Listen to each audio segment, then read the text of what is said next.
young serpent? Welcome back. Welcome back to the stream. A random middle of the night stream because I can't sleep. I already slept a bit.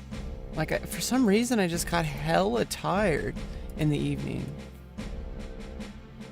And it's like, yeah, I just got hella tired. I mean, I've been sleeping pretty regularly, like pretty decently, so. I didn't just wake up. I was watching, you know, interestingly enough, I was watching some YouTube videos about like how to survive in the wilderness. It's like, I'm kind of like, my dad's really into that kind of stuff. You know, he was a Marine and all that kind of stuff. So I'm never, you know, he taught us stuff like that, how to make lizard loops and stuff. Hey, Mike. Or Micah. Good day. You know, my dad taught us all, like, you know, my siblings and me, like,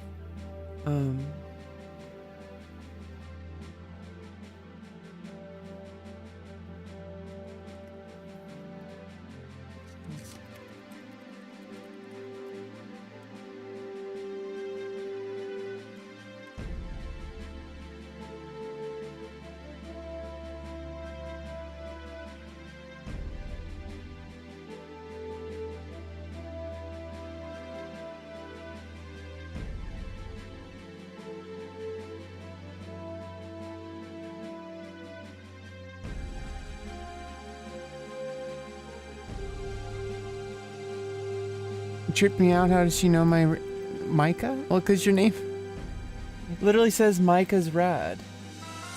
It's literally your username.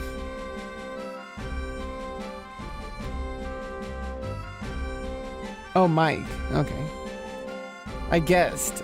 Okay, I actually don't know your real name. Well, now I do, because you told me. Don't worry, you're safe with me. I would not hurt a fly. In fact, I was watching those survival videos. I had to really stomach it, but it is very, like, I've never been taught how to skin and clean an animal. So at least on YouTube, there is a guy who is, you know, showing you how to correctly clean and, you know, like a skin to keep the pelt of a squirrel. We're like squirrel farmers is literally my link shell here. This is kind of funny.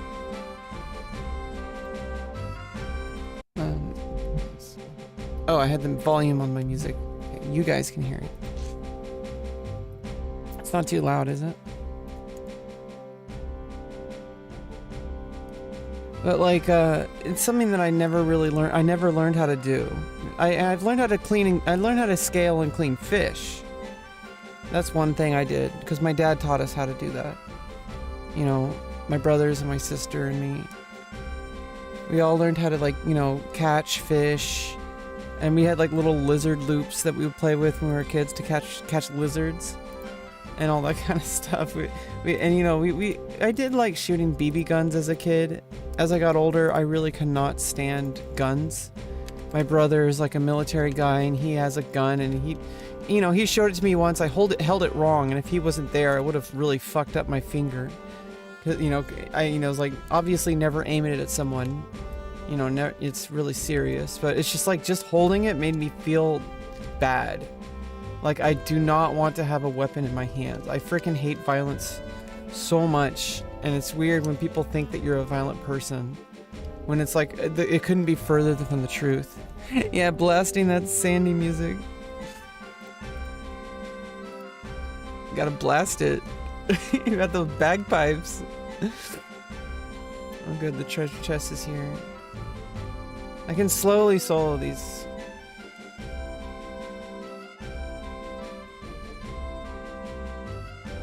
I still got my protect up. Gotta love those bagpipes. You know, it's just like interesting, like how to make a shelter if you're out in the wilderness. Like, I've read books like that before about how to like make certain shelters and like common mistakes to avoid that are like sometimes a little bit again like counterintuitive. Like where to put the, you know, I was reading a book when I was like on, like when I was actually ironically like in a cabin, like super comfy on a vacation like a couple years ago, that you know, like a really nice cabin that a friend allowed me to, you know, take a break from the shit that was going on in my life and, you know, that I have to live through, but you know, gave me a bit of respite from that.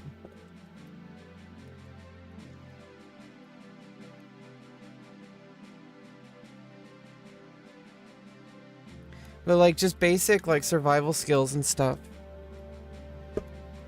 And like knowing how to like if you're against like a rock face, like that you most people like typically will put the fire out towards the edge, but the thing is you want to actually put the fire close to the rock face because then it'll like reflect off of the stone, and the wind won't like blow it out, or like it won't be subjected to the environment.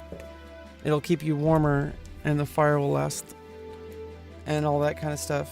Because like when you put it on the outside edge, like, I mean, this isn't from experience, mind you, so keep that in mind. This is just from reading a book. Reading a book and actually being in a situation where it's like life and death are two very different things.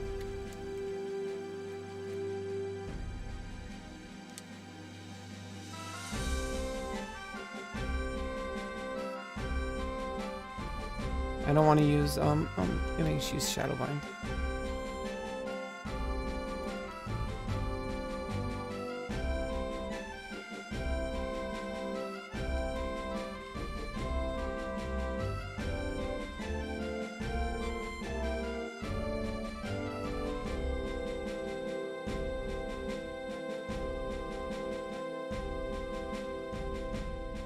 I don't know if I can land Paralyze. May as well just keep the MP for Cure.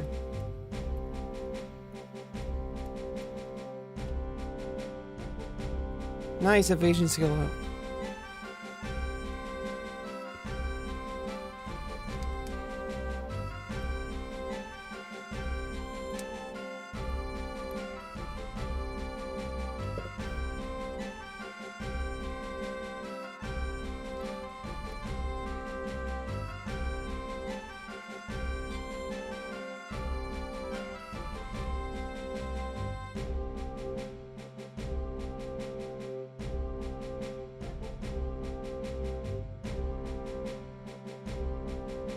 You know, like, just, I had to stomach it.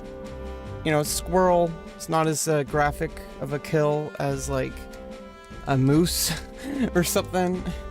But, you know, it's like, you know, being able to set up traps and stuff like that. Like, if I really needed to, if I was, like, stuck somewhere where for some reason I had to rely on the actual wilderness, like if you were in a plane crash or something and you're nowhere near any kind of civilization, these are skills that, you know, obviously you could kind of like, you know, your survival instincts kick in, but at least it's good to have this knowledge in your brain.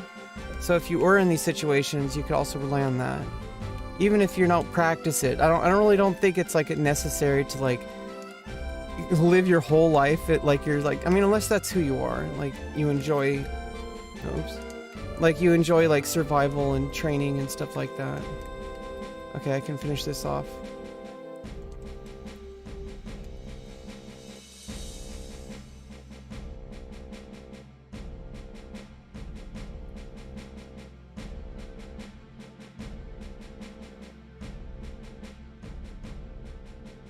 So I like to take in information. I mean, maybe that's just part of my survival instinct. Is I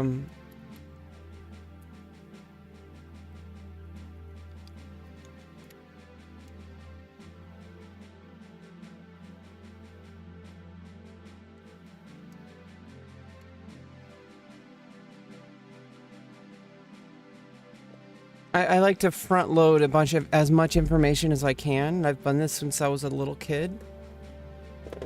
Like I just front load as much information, so if I'm ever in a situation where it's like I need to rely on information, I don't have to be scrambling around. I already have that stuff worked on.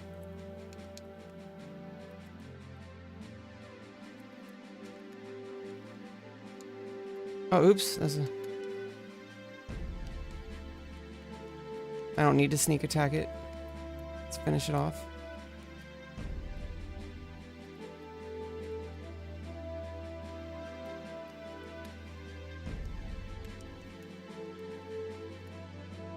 Oh yeah, I can't sleep it obviously because I wasp sting it, obviously.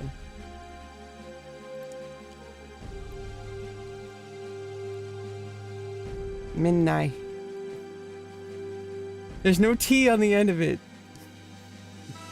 You bastard. How dare you do that to us? You name yourself Midnight. What the hell?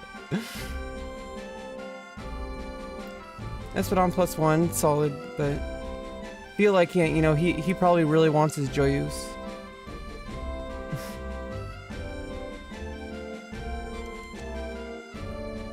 An epic battle. Oh, you like Thief, huh? I like playing Thief. You have a lot of tools in your belt. Which is why subbing Ninja would, obviously for soloing, would really help out a lot. I wouldn't be able to cure myself though, so that's the problem. But it would give me more survivability, especially since I could use sleep bolts to recast Utsusemi. If I really wanted to take 0 damage.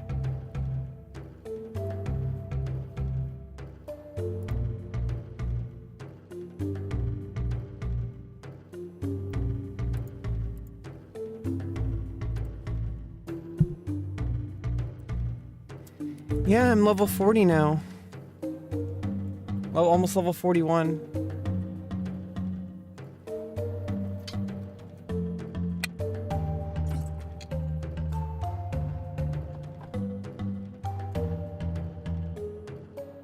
It's like real life. The higher level you get, the more stuff you unlock. Oh shit. Ah! Run away. Okay, that person's farming here, so I can kind of cheat. I'm already alive. I mean, I'm already full health. Let's just finish off. I need to protect anyway.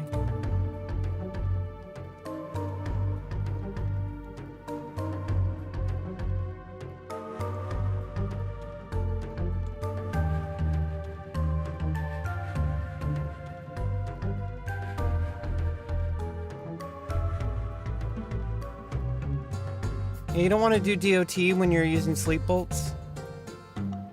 So you want to avoid Dia. And also you want to avoid... Oh, fuck.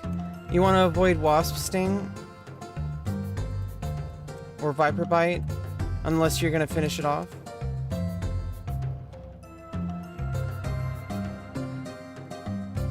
Might have to Divine Seal here.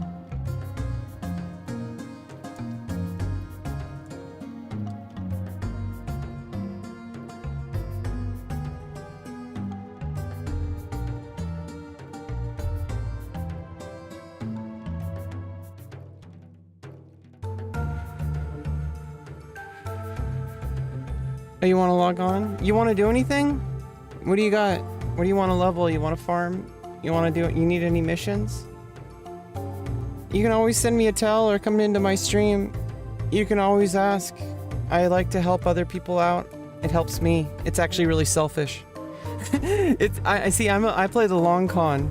Okay? If I help you get to 75, then you might be willing to help me. I don't expect it, obviously. But I like helping other people out. Because other people have helped me out in the game in the past, even if it's not, you pay it forward, right?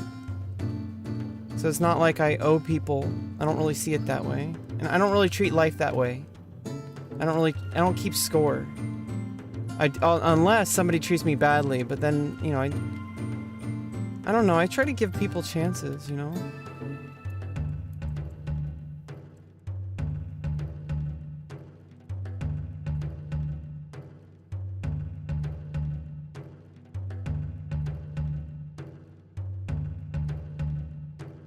Oh, yeah, the bind doesn't work very long.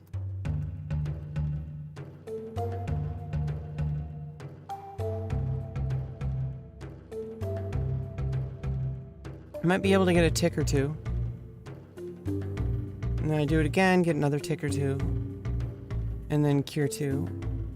Divine Seal's ready in 8 minutes. You don't really need anything? Oh yeah, you're gonna soul summoner. Ooh. Yeah, I'm gonna level summoner eventually. I had 75 back in original classic. So the terminology I'll use the server name for current classic servers.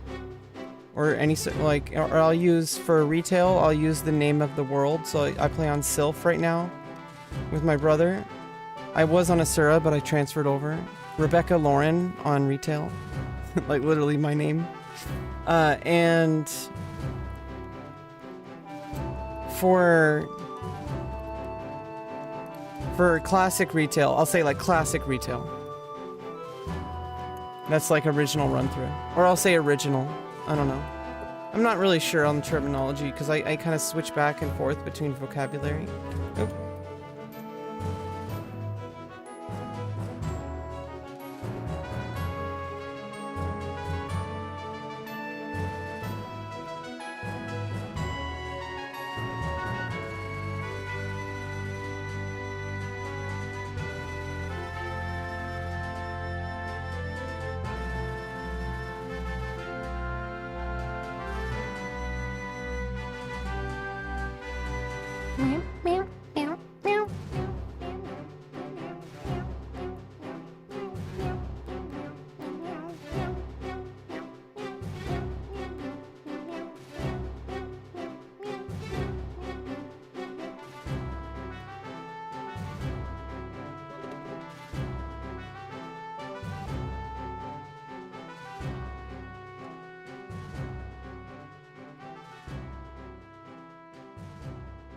Uh-oh.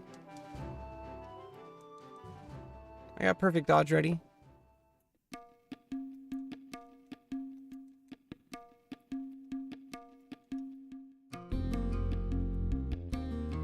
Oh, this Odd Ergen music used to be like my total jam.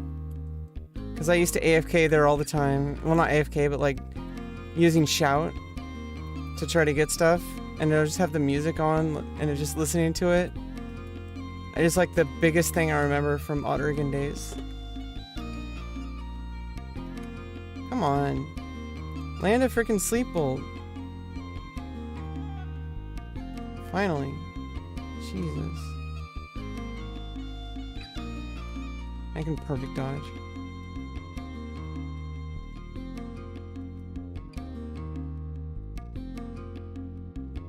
Maybe I was too late for that.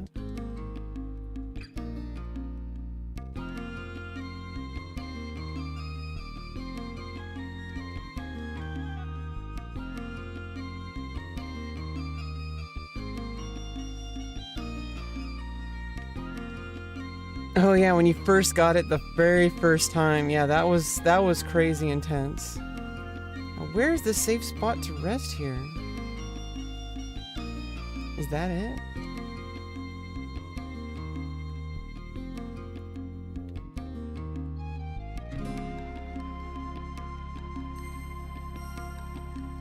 I did unlock Paladin. I do want level Paladin also to 75 again. Because in classic retail I did have 75 Paladin and I never geared it up. And I do want to. I definitely have to get a lightning bow at level 55. Extra dex +2. Oh no, but then I won't use bolts. Oh. That ruins TP builds. That would be more for XP parties.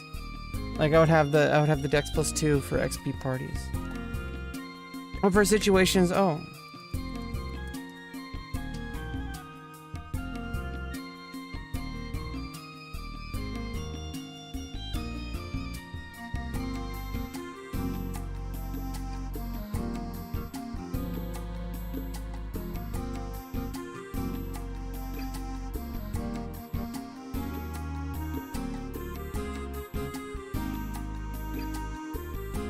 Might team up. Usually ask Beastmasters to team up because they're really useful to team up with on Thief. First 75 in 2016.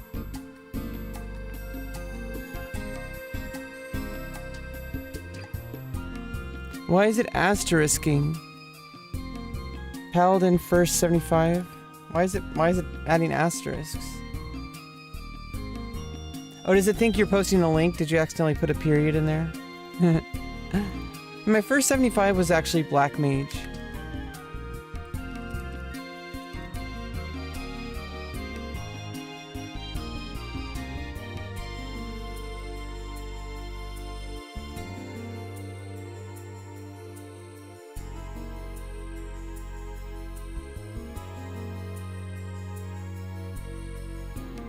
I got some food. I'll be right back.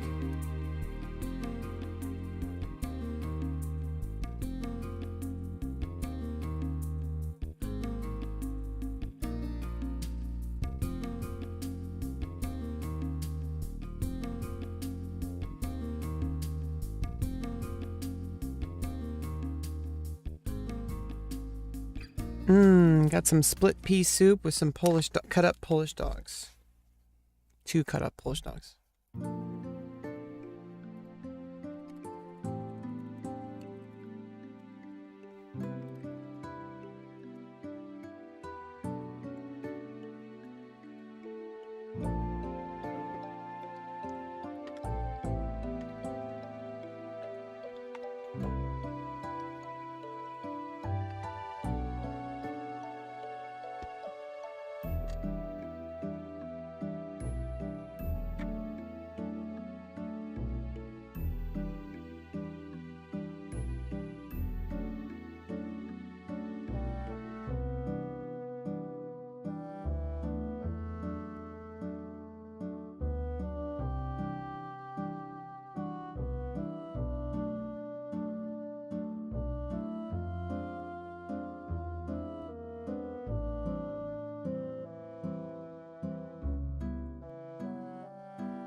Oh yeah?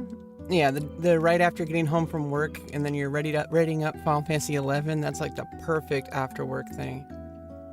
I remember getting home from work when I used to work. When I used to be able to work. Oh no, am I lagging? R0, what the fuck?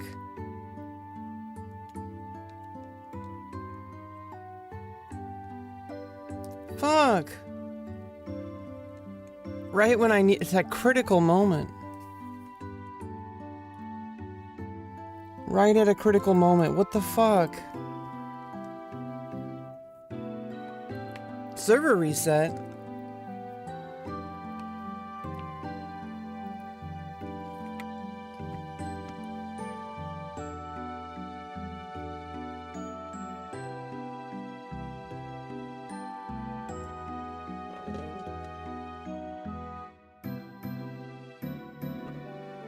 Fuck. It does? Oh, god damn it. I'm never playing it this time. That's why, because I'm always sleeping.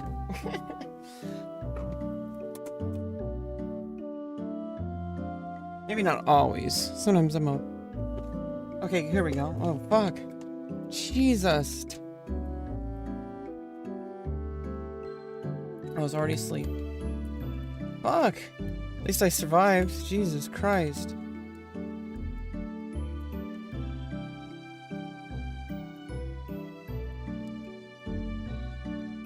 Can't even believe I survived that. Jeez.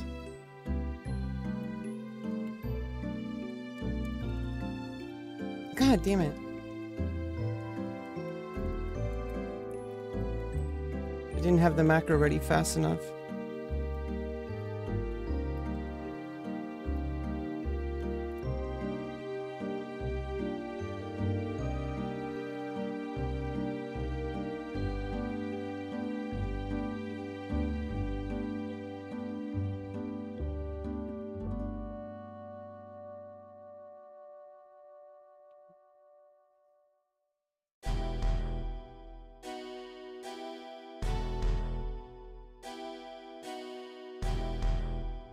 $8 p.m.? Nice. So you're just getting started.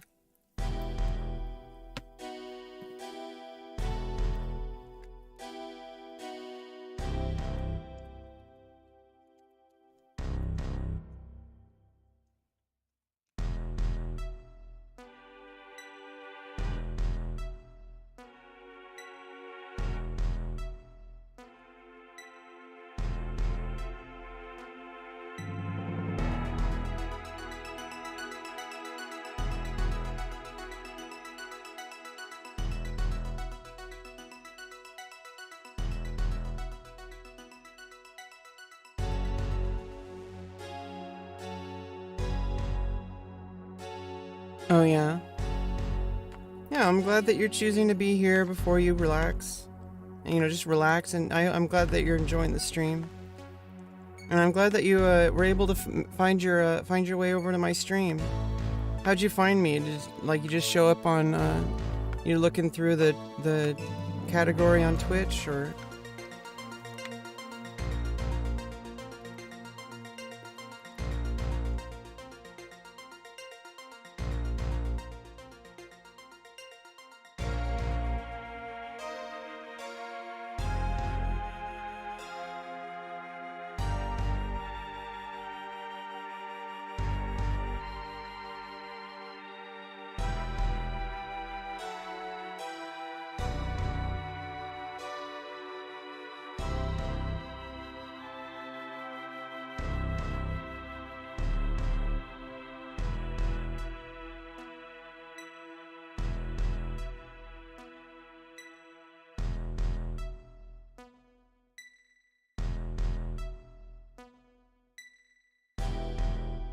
Oh, you were following me already? Oh, wow. Did you come over with ALR? I got a raid from ALR the other day.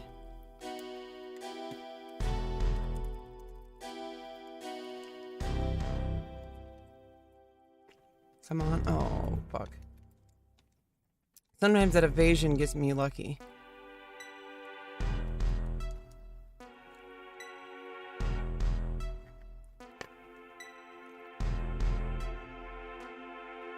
Oh no.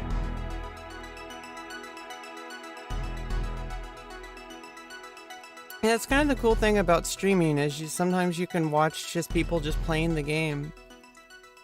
I usually do webcam and all that, but it's in the middle of the night and not really in the mood to do full streams lately. Not like it matters. I've been in the game for a while, so I kind of know what's up. And I know where to put my energy. In my life, actually. My life is what I'm focusing on. And so when I'm streaming, it's just kind of who I am. Streaming isn't really a job, it's just something you do. And for some people it can be an income, but that's a rare amount of people. Maybe one day that'll happen. I have different forms of income. I am disabled from being autistic issues and stuff. From a lifetime of environmental factors and multiple reactions from the environment, PTSD and all that kind of stuff. So I am working my way out of it with therapy, but it's really difficult. Oops. All right, we made it. I actually lived.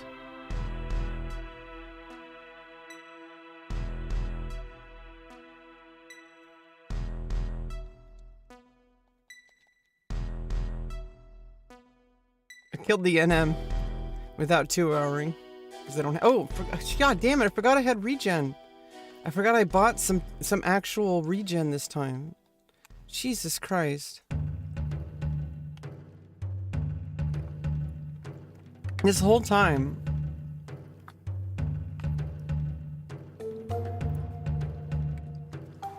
Oh, this track is so dope.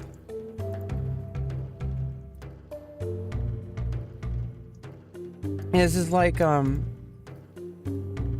Wings of the Goddess music, right? Or is it a Duelin? No, I think it's a Duelin.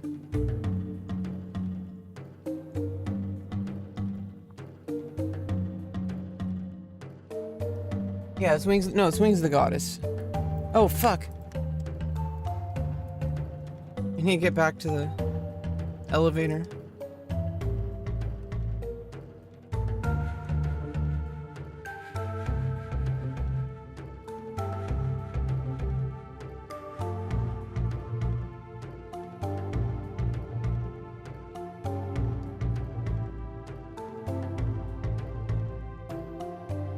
I need to level up my white mage.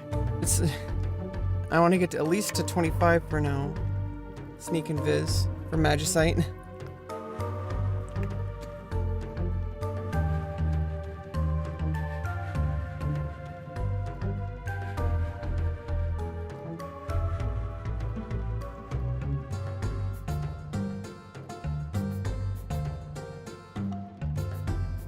Plus, it's underleveled. My monk's also underleveled. And I do need to level ninja. But I kind of wanted to, like, get to level 50 before I did more major preparation.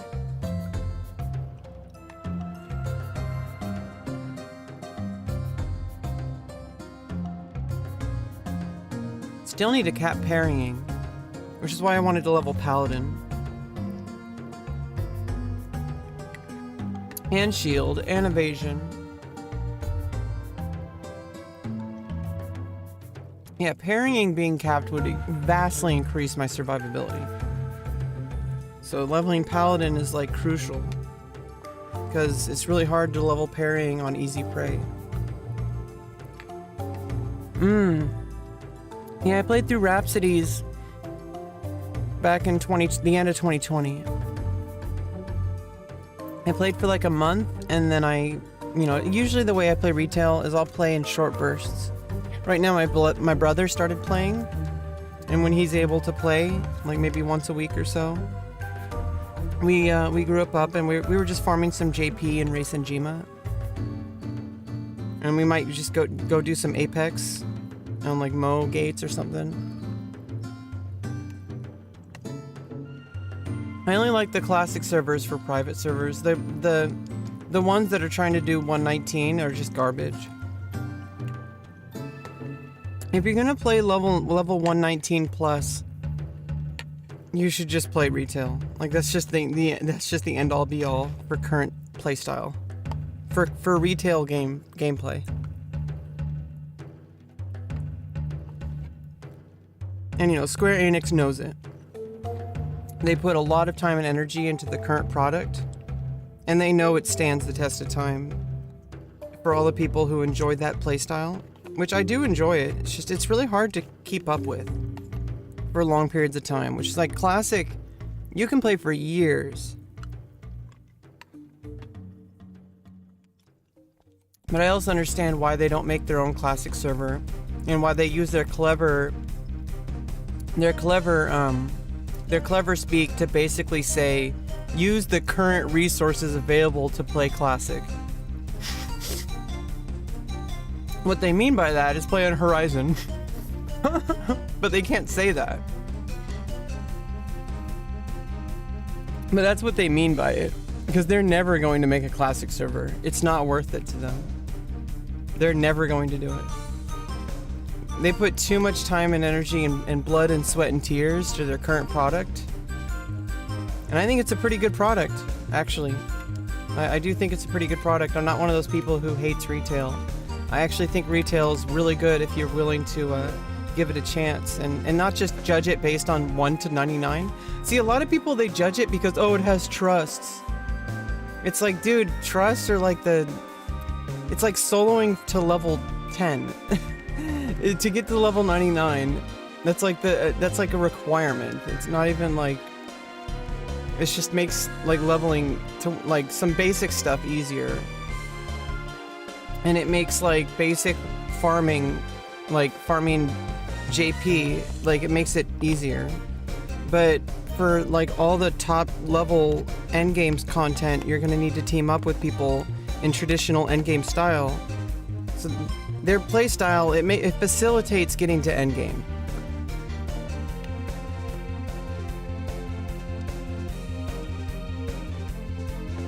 Yeah, they do. Yeah, once you get to real content, they're nothing. You can't even do ambuscade, really. Because they don't do anything unless you're engaged, and you can't control, they don't react to the situation. They don't perform at the meta.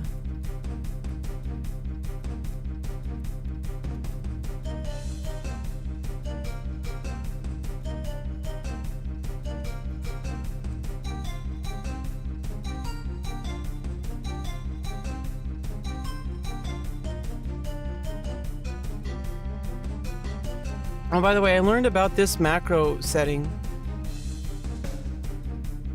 This is a game changer. I didn't realize you could actually show your recast without having to type it. Like, I did not realize they added that. When did they add that?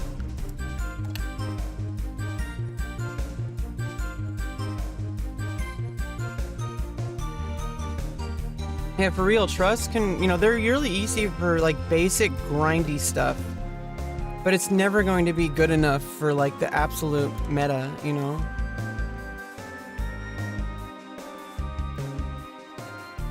Oops.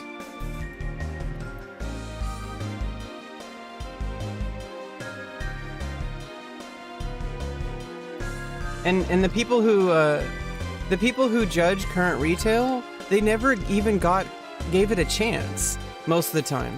Some people obviously they speak from experience.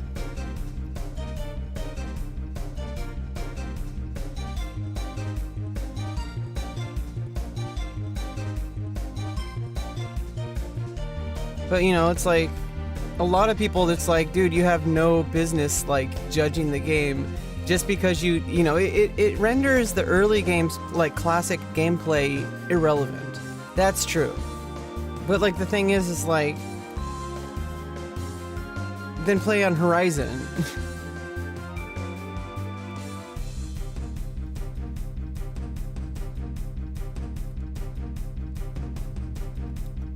Oh, did I Viper bite it? Oh no. I thought I bound it.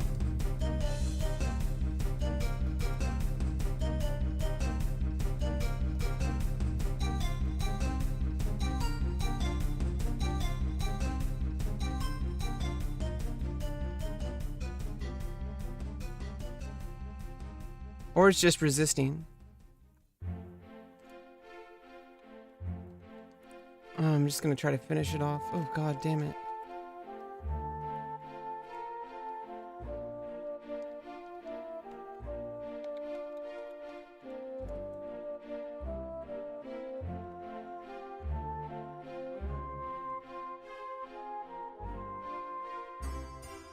Oh, come on.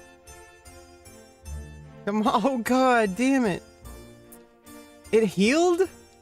How did it heal itself? I saw it go up by a sliver. The fuck?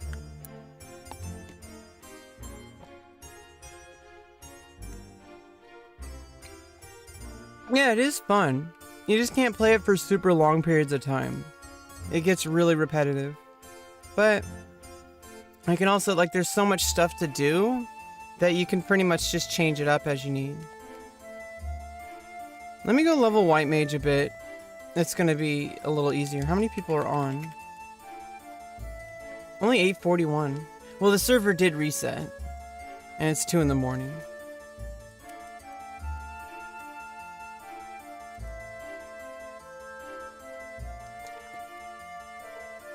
Oh boy. Well, I mean, at least on White Mage, someone willing to make a party would see me on White Mage. Am I gonna be the only one? Okay, well that's gonna be giving me a little bit more of an advantage. If anybody is making a party right now.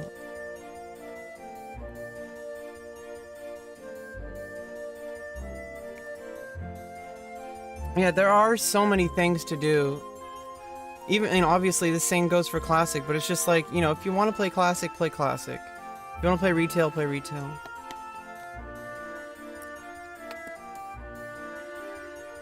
They're both amazing. They're just different.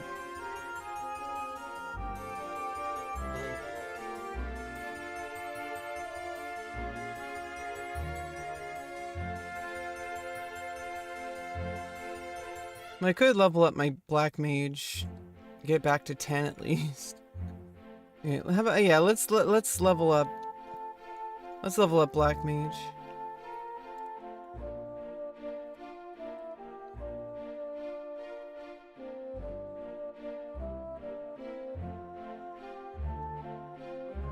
I'm naked.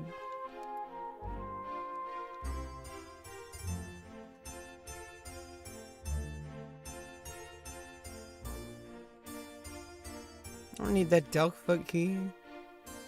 Fuck that Delkfoot key. Oh no, you know what I did? I forgot to use my regen again. Oh. Before I, you know, I maybe I would have survived that fight. Oh well.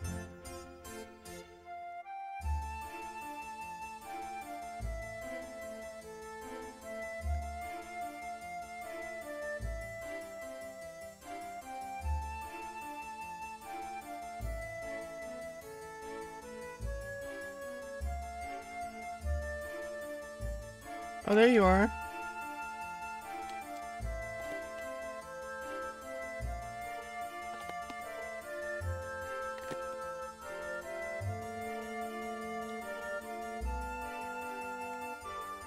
Nice, you're at level 30 in Altep. What are you fighting over there at level 30? Oh, you're probably fighting goblins, huh? Goblin bomb toss or whatever.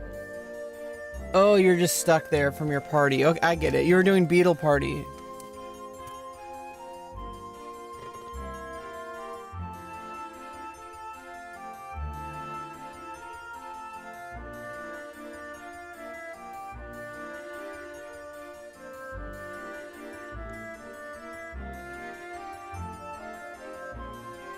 That's level 13. Alright, I'm gonna need it for white mage. Right?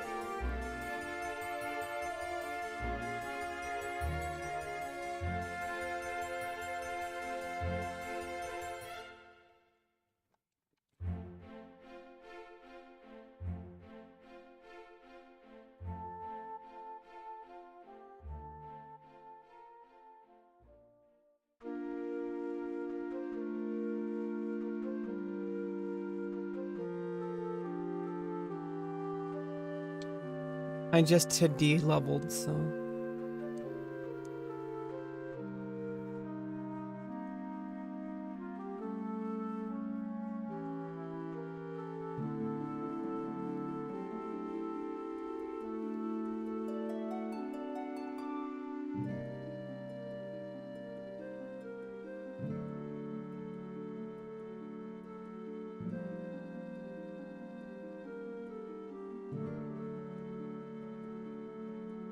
Oh, I'm naked.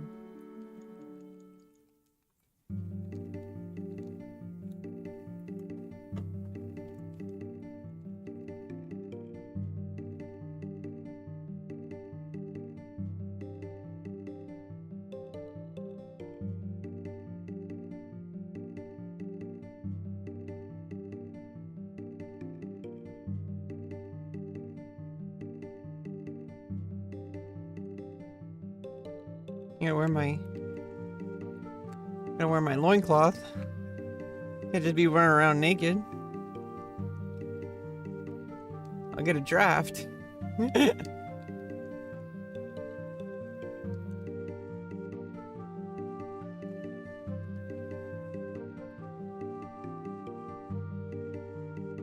You're gonna solo an IT worm. Good luck.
I'm in my underwear.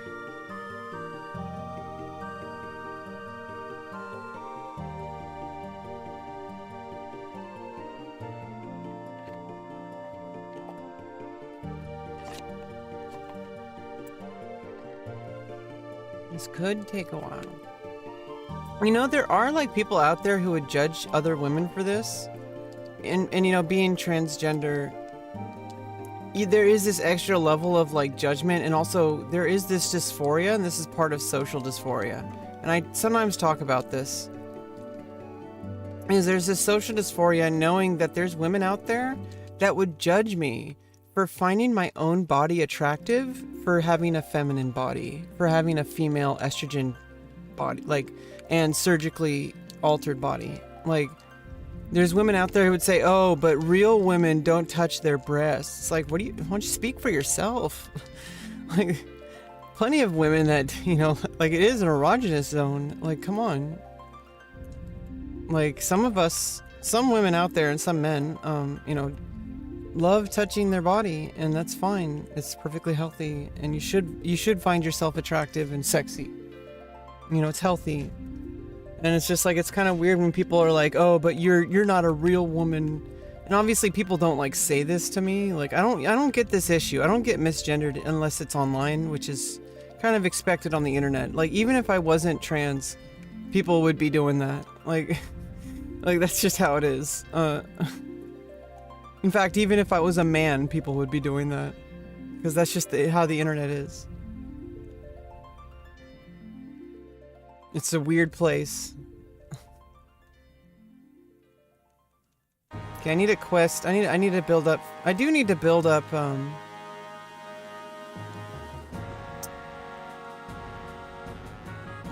don't know if I want to use waste my gil on blaze spikes.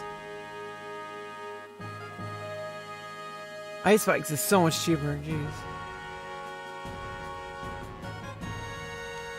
I have to quest warp.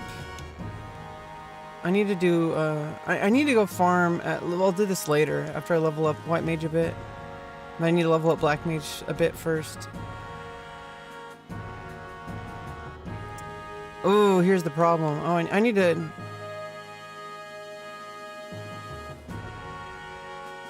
I'm not high enough level yet, because I de-leveled. I can't go to, like, a starting town. Oh, yikes.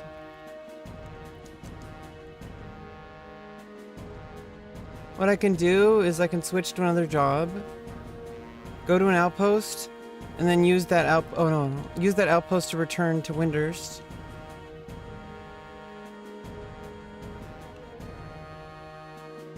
And then change jobs and level in Windurst. Ice spikes do proc paralyze. I mean, they should.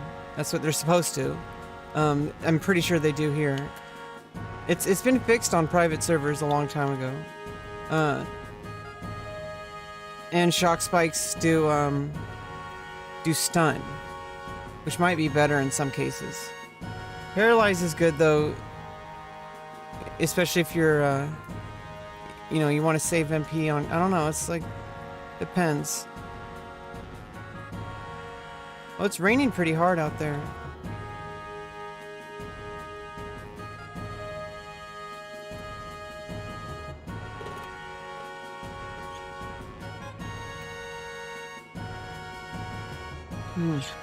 I need to refill my water bottles. That water tasted so good. You know, it's like when you haven't drank water in a bit, especially if you had just had like a salty, like split pea soup with like Polish dogs. Like having like nice, refreshing water. Like, oh my god, so refreshing.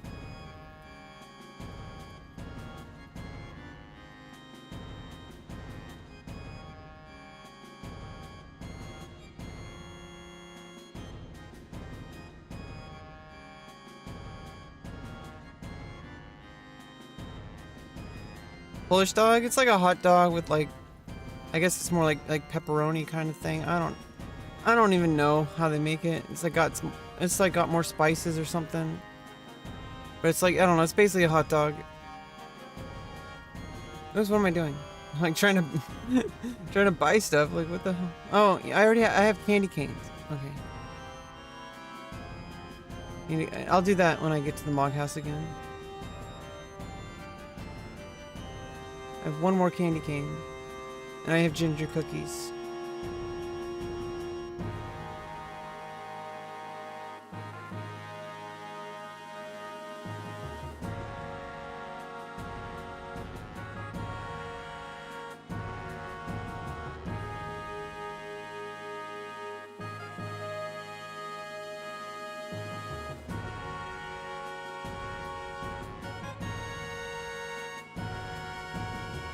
You know, I could level here. I'll get more conquest points.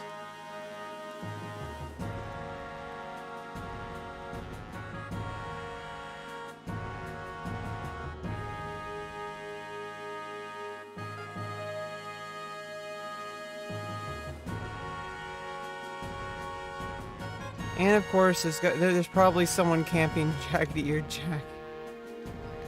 People waste so much time on. It's one thing if you want the steel plus you want the item. That's one thing. But some people actually farm stuff like that, hoping to get some gil. They'll camp for weeks at a time. It's poor lost souls, you know? They're like, oh, I want to get this 400k item. And they'll spend weeks and get like 0. I was, had that person in my party the other day. I think. You could argue that anybody who plays this game is a lost soul to begin with. But like, if you're gonna play the game, I think obviously everybody plays their own way, but I think NM camping is the worst possible way to make gil. It's obviously a necessary part of getting certain items. But some items you can just rely on the people who do camp them and just hope the prices don't get too high, and then just make gil like a more guaranteed way. That's the way I like to play, because usually you can do multiple things at once. Like leveling up is obviously an easy go-to. You know, it gets harder as you get higher level, but it is worth it. You get more skill ups, you get experience, you get gil. She's really slow. I mean, leveling up Beastmaster to 75 was something I did on Nozomi, which was another classic server, and leveling up Beastmaster to 75, it did cost gil because you need to get jugs. You need to, you know, obviously you gotta get good gear. And a lot of people for some reason, there's people out there that they just want to get to 75. They're always struggling for gear. And then there's the rent-a-gear people. The rent-a-gear players are the worst. And it's a lot of people, actually. But it's so annoying because if they're out of your level range, it's like you're limiting your options for gameplay. You're going to go back to level 20 cap, to level 30 cap, to level 40 cap, and then, you know, 50 to 60, you should have 50 cap gear, and, you know, for missions anyway. Like, especially to, like, Chains of Promathia, you're going to need level 50 cap gear for every job that you're going to have leveled, depending on which meta you're going to use for, like, BC&M or other things like that. And it's like, you're going to want to have that equipment, and a lot of the equipment, especially the earlier level ones, like, you know, like Warrior, Monk, Red Mage, Thief, Paladin, Dark, like, you can use the same gear. Like, so it makes sense to keep, like, the best in slot as much as you can afford. Get the best in slot gears for each level range, for each job that you level. I think it's faster to go to North Sandoria first. Yeah, I was also Roki on Nozomi, if you ever saw me around Bastok or anything. I was the Beastmaster that was always running around. And then I leveled Bard to 75 for endgame and merits. And I also, last time I was playing Nozomi, I was like offhand, like kind of getting bored of meriting and Dynamis. And I had gotten to the Dynamis, like, Tabnasia kind of stuff, but I needed to do Chains of Promathia, and I'd leveled Ninja to level 60 because I was gonna get a static, but then they went ahead and did stuff without me, and I'm like, oh, okay, that's fine, but at least I leveled up Ninja, so I could have done it. Like, they needed a Ninja for the static, and so I literally leveled up Ninja in like I leveled up Ninja from like level 50 to 60 because I was already like level 45 or no. I think I was like already level 45 or 50 or something, and I leveled up Ninja to 60, but then they you know, like in like a short amount of time, like, you know, a few weeks, because they said, oh, in a few weeks we're gonna go do it, and then by the time I got there, they're like, oh, we already did that. Like, oh, god damn it. And then we couldn't get it scheduled again. You know, they tried, but it's like, I think the group disbanded. So I got really unlucky with that. But like, that's what I was doing last. And I would duo with my friend who was playing Paladin, my real life friend who was playing Paladin. I'm trying to get him here, but I don't think he has the kind of time to devote. He has like a real job. You know, this is the kind of, I try to feel, I hate being disabled. I'm really trying to change my life to a place where I'm not disabled effectively. Trying to find a way, like, streaming is a small part of that. But mostly streaming is a way for me to process things and just get through this part of my life. I'm getting my facial surgery very soon. I'm not going to say exactly when, but it's extremely soon. Like extremely soon. And I'm going to get my facial surgery. I'm going to be taking a break entirely from the internet for like a week or two, at least. Maybe some updates about like stuff on Discords, but for the most part, like I'm taking a big break from social media coming up because I'm utilizing the time recovering from surgery to do that. But of course, you know, depending on how I feel, I'm probably going to get right back on, especially during surgery recovery. But I have books to read. I have journals to write. I have novels to write. I have a novel I'm on the second draft to. It's really difficult to write a novel. There's no like tutorial on how to write a novel. And every single novel that you write is going to be a new novel that is going to be written differently than the previous one, even if it's in the same series. I'm like a sci-fi fantasy writer, so... You know, in case you want to guess and have conspiracy theories over what my day job is. For all you know, I'm like a New York Times best-selling author and going under a pen name. For all you know. No, seriously, I am living in poverty and I live off less than $7,000 a year, so I'm really struggling to get my life to a place where I'm not just relying on disability checks. Because I get SSI. But that's just like a survival, you know, that's not meant to live off of, and it's not supposed to be.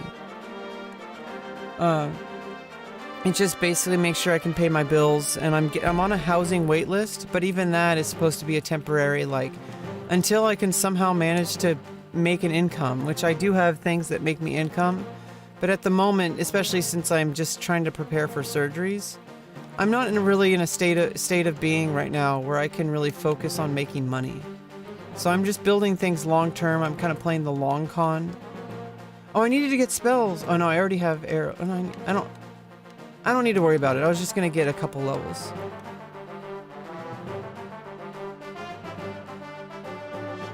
You played for 4 years? Yeah, I played for 4 years on Nozomi as well. Every job 75 merited with 2 Jesus Christ. Oh yeah, and I played on Wings as well, when Ninja, like, streamed it. And I, like, joined. I was like, hey, maybe I should join Wings, because I had quit Nozomi for, like, a year.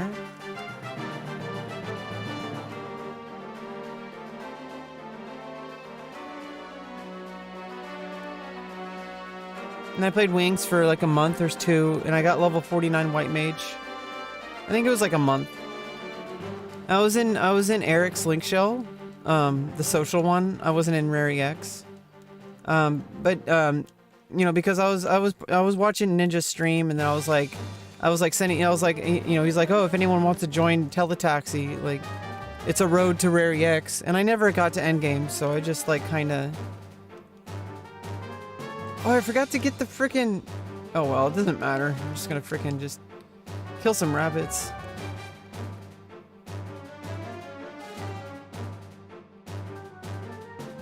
Because I was using Black Mage as a death warp. And I de-leveled. I got every job to level 10 when I first joined the server. For crystals and items to sell.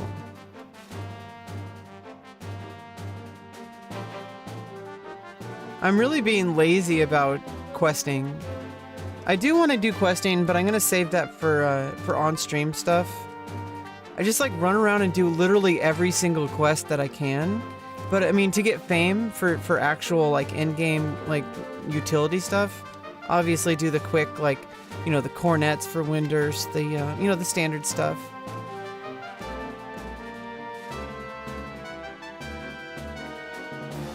And the Boyata Moss. I can actually farm the Boyata Moss if I really want to. Or I could just buy it.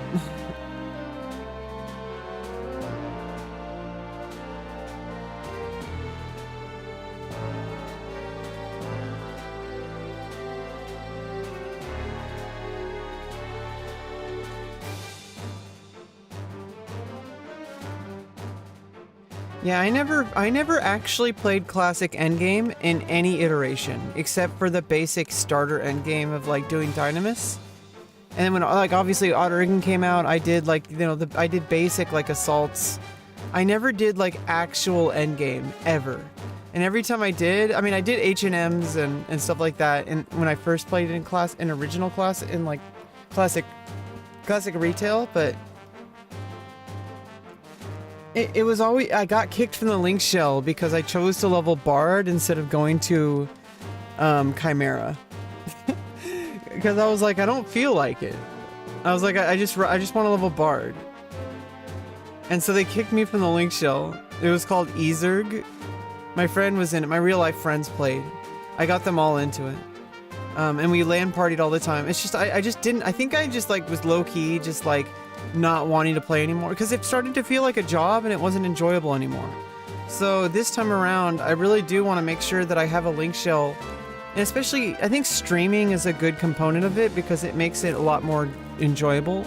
Because I can chat with people and stuff without having, and also like, I don't know, slowly build my community. So I think like adding the streaming element to it makes it a lot more bearable to do like endgame, because then it's I mean, as a streamer specifically, especially if you're going to be doing collabs and events, it's really, and also for me personally, as a personal job skill, it's important for me to meet appointments, because it's really hard for me to meet appointments because if I don't feel like it, it's like physically harming to me in a very real way. In the past couple of years in therapy, that's what I've been working on, because it's a survival skill. I need to be able to have a job. And even if I'm working from home, even if I'm like, you know, not an entrepreneur, but like even if I'm like kind of managing my own time, like working from home, like which is what I'm doing now, not necessarily with streaming, stuff I generally avoid talking about on stream because I kind of try to keep things separate. But I do make money on my own outside of streaming. And it can be good money, but it's really like I can only make money while I'm doing it. I can't make money passively with it yet. Which I'm working on though. I'm slowly working on these things.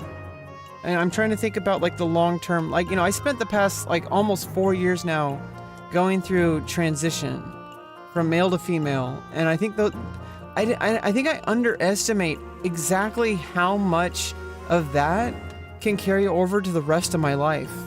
And after I'm finishing, you know, I have facial surgery, like I said, coming up. And at the end of the year, I finally am getting my bottom surgery, you know, my vaginoplasty. And that's going to be a huge deal. Because then it's going to be, you know, then I don't have any more, like, I don't have any more surgeries to work toward, to like, there's nothing left except for just continuing to live my life as usual. And I feel like even though it's like I really wish things could have been easier and quicker, out of necessity, I had to learn skills of resilience and coping, and that's made me a lot stronger than I give myself credit for. I am in your Link Show. I'm in Zen Garden, aren't we?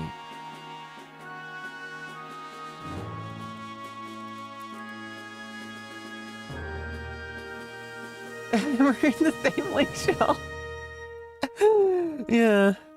Some people in the Link Shell, I'm not gonna name names, but some people in the Link Shell are kind of like, I don't know. I don't even know what to say. Like some people, because it's a more beginner friendly Link Shell is all I'm gonna say. that might, you know, how to say it without saying it.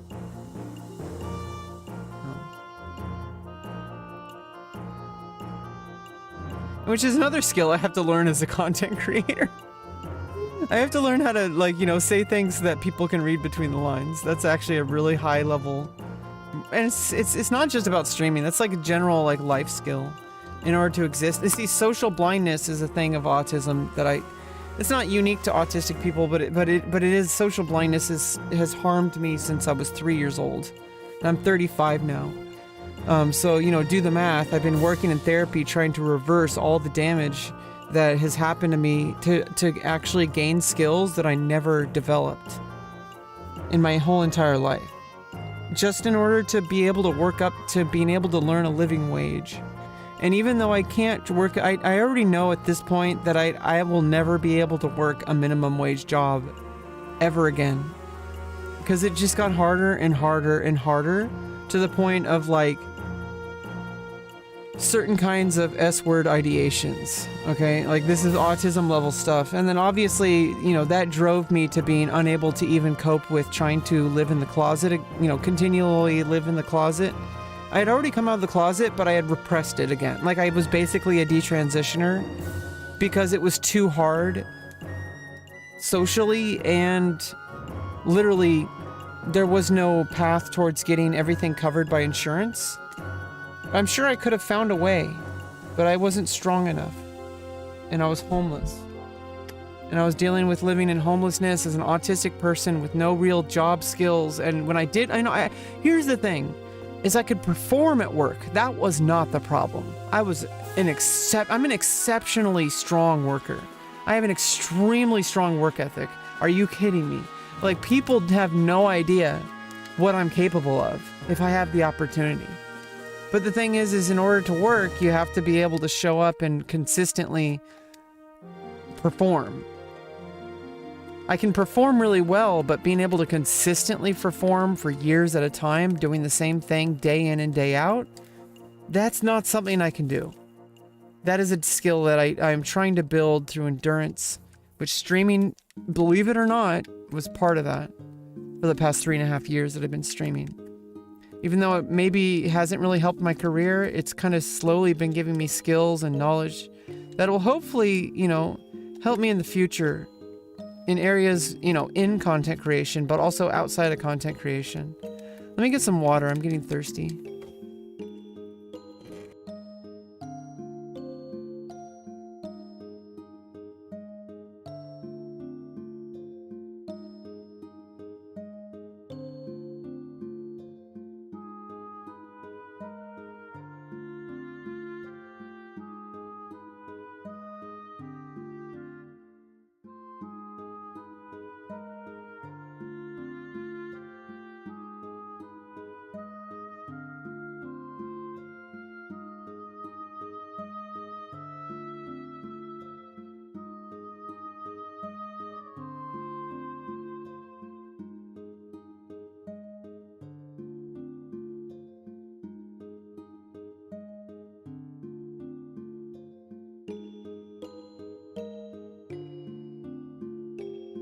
So here's the deal, and this is why I have a lot of faith in myself, and I need to continue to stay strong and resilient and see this through towards the goal is not to be a Twitch streamer.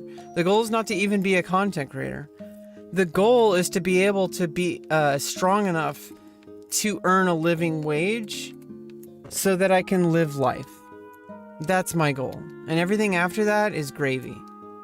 I have no desire to accumulate large amounts of wealth at all. But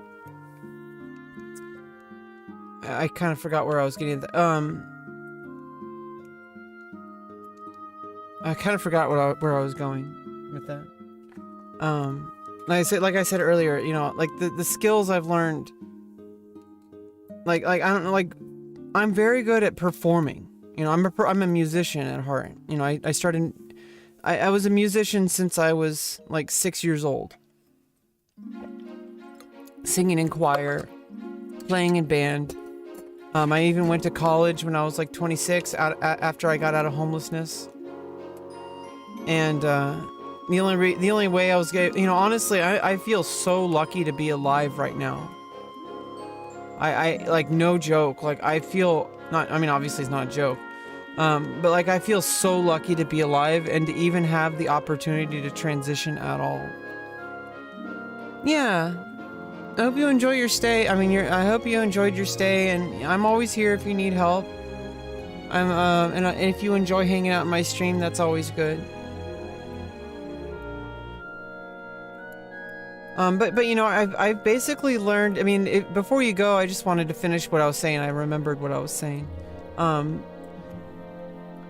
I've been focusing on skills that'll carry over past earning money, which at this point, the only thing I'm missing right now is the ability to earn an income, a livable income. And once I can get that, I've learned how so many life skills, so many coping skills, so many even social skills, despite that being my biggest weakness. I've learned so much over the past couple of years that I've been working in therapy and using my stream as a tool. That once I get that money problem solved, I am done. It's GG. I am going to soar over the fucking mountaintops. More than anyone could have imagined.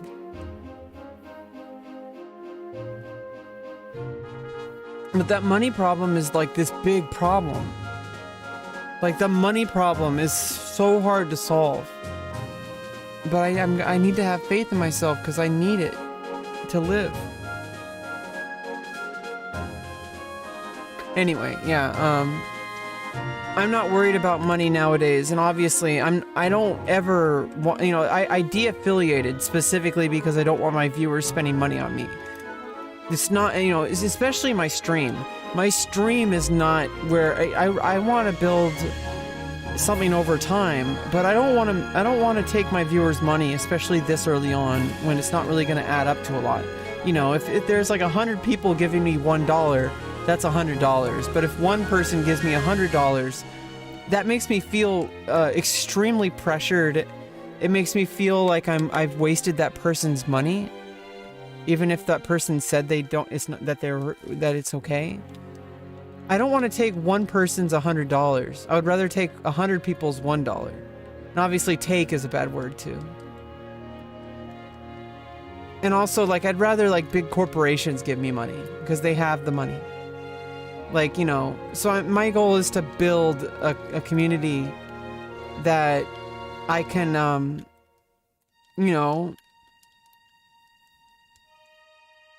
form a positive community that actually like builds each other up. And where we just give each other like a nice like community that we can just be a part of. And do fun things together and have fun events. That's what it's all about. I'm not trying to milk my viewers for money. And if so, it's going to be like, we're going to all be in on it. It's going to be like, hey guys, like we're trying to make money, like show up and like, use this code next time you buy this product, right? Like that kind of stuff. Where it's like stuff that they already going to get. Like if people already drink like a certain energy drink or whatever, I can be like, hey, like, if you already drink these, you can save money on it. Like that's the kind of stuff I'd like to take on. Not like, hey, buy this thing that you don't need, or like whatever. And obviously, if I'm gonna if I'm gonna choose between milking my viewers for money and my own survivability, I'm gonna look out for my own best interest. I think everybody does. I'm not going to take it. I don't ever want to take advantage of my viewers. Even when I'm milking them for money, okay? I mean, a dairy cow still gets to eat nicely, right? I want to treat my viewers like dairy cows. I don't want to treat them like some kind of scavenger that I'm like waiting for them to die. Like that's not what I want. And so, especially this early on, I have several people that have continually showed up to my streams and have supported me just by being here. We're in on this together. This is our journey. This is our adventure. And I'm taking you guys along the ride with me. We're in the same bus, okay? I don't think I'm driving it off a cliff, but we might fall off a cliff, okay? You got to be prepared for it. I got emergency gear, okay? So we might fall off a cliff, but we'll survive.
Cheers for the hangs, yeah. Oh, you already said that.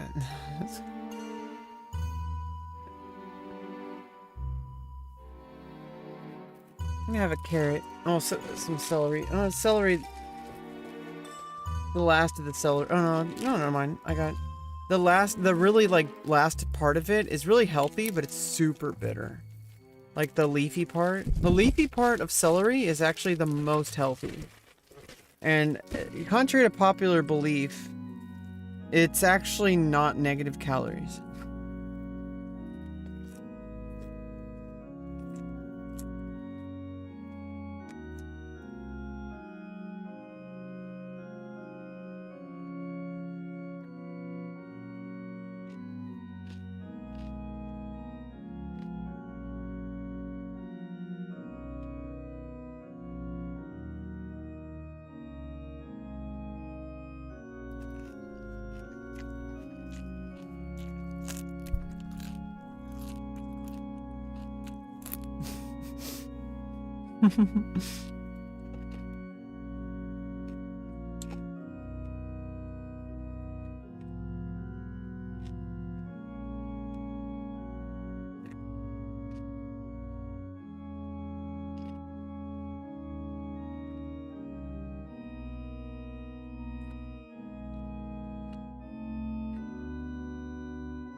There are certain things in our control and some that aren't.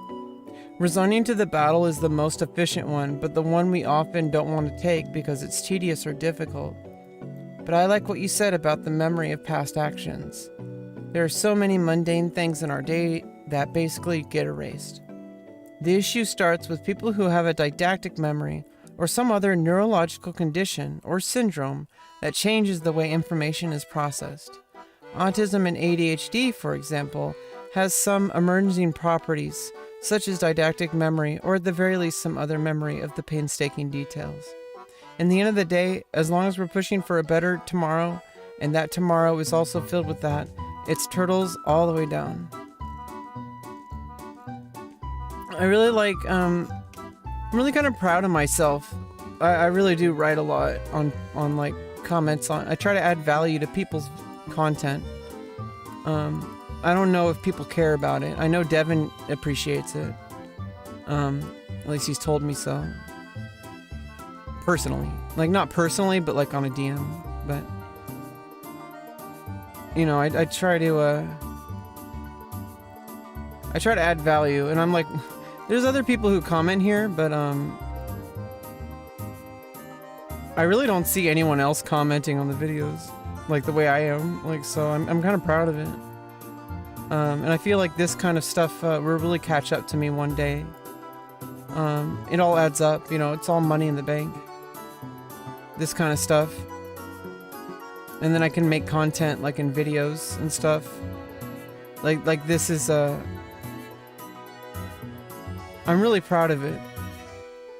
I'm really proud of my ability to add commentary, like meaningful commentary and information.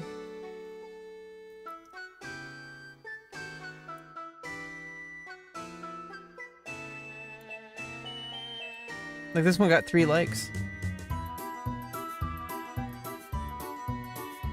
And there's not many people who, I mean, it's a small population.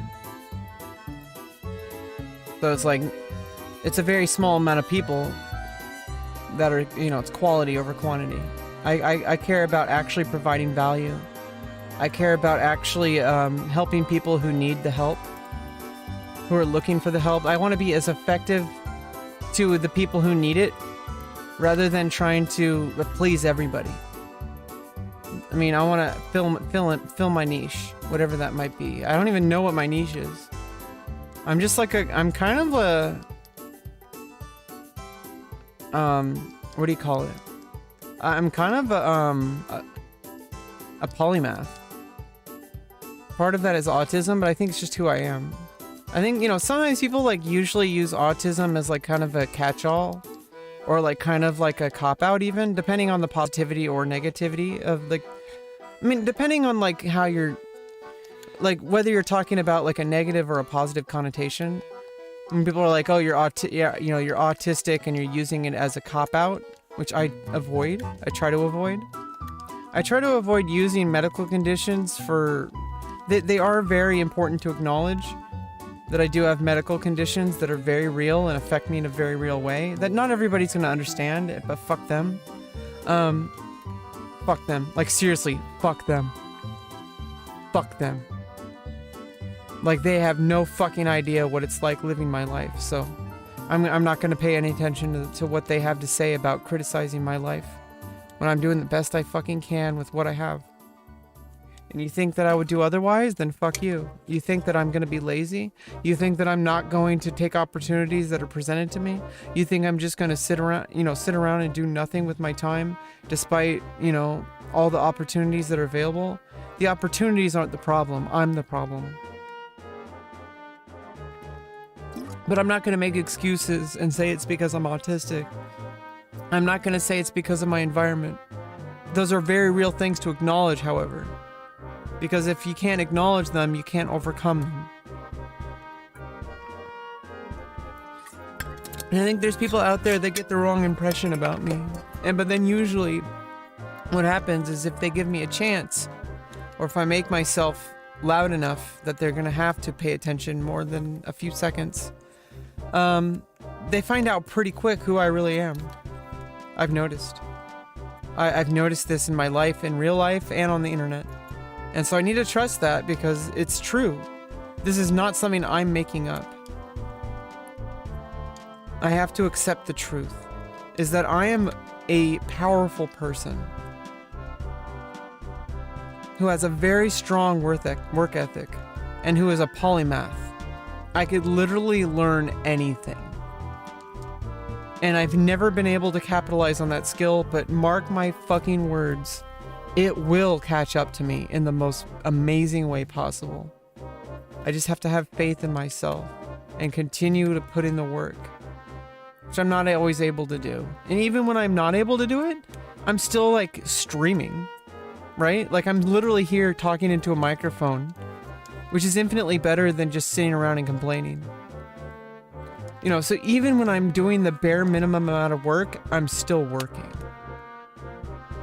Even when it's the bare minimum, laziest possible thing, which is streaming a video game without even a camera at the moment. Like usually I'll put a cam up and use my lighting, and I'll try to do less video games, and I usually try to do more talking content, more commentary and more discussion.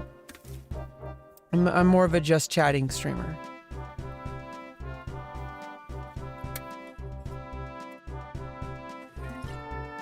God damn it, there's stupid ants crawling on my water bottle. I hate ants. They have like this really strong smell.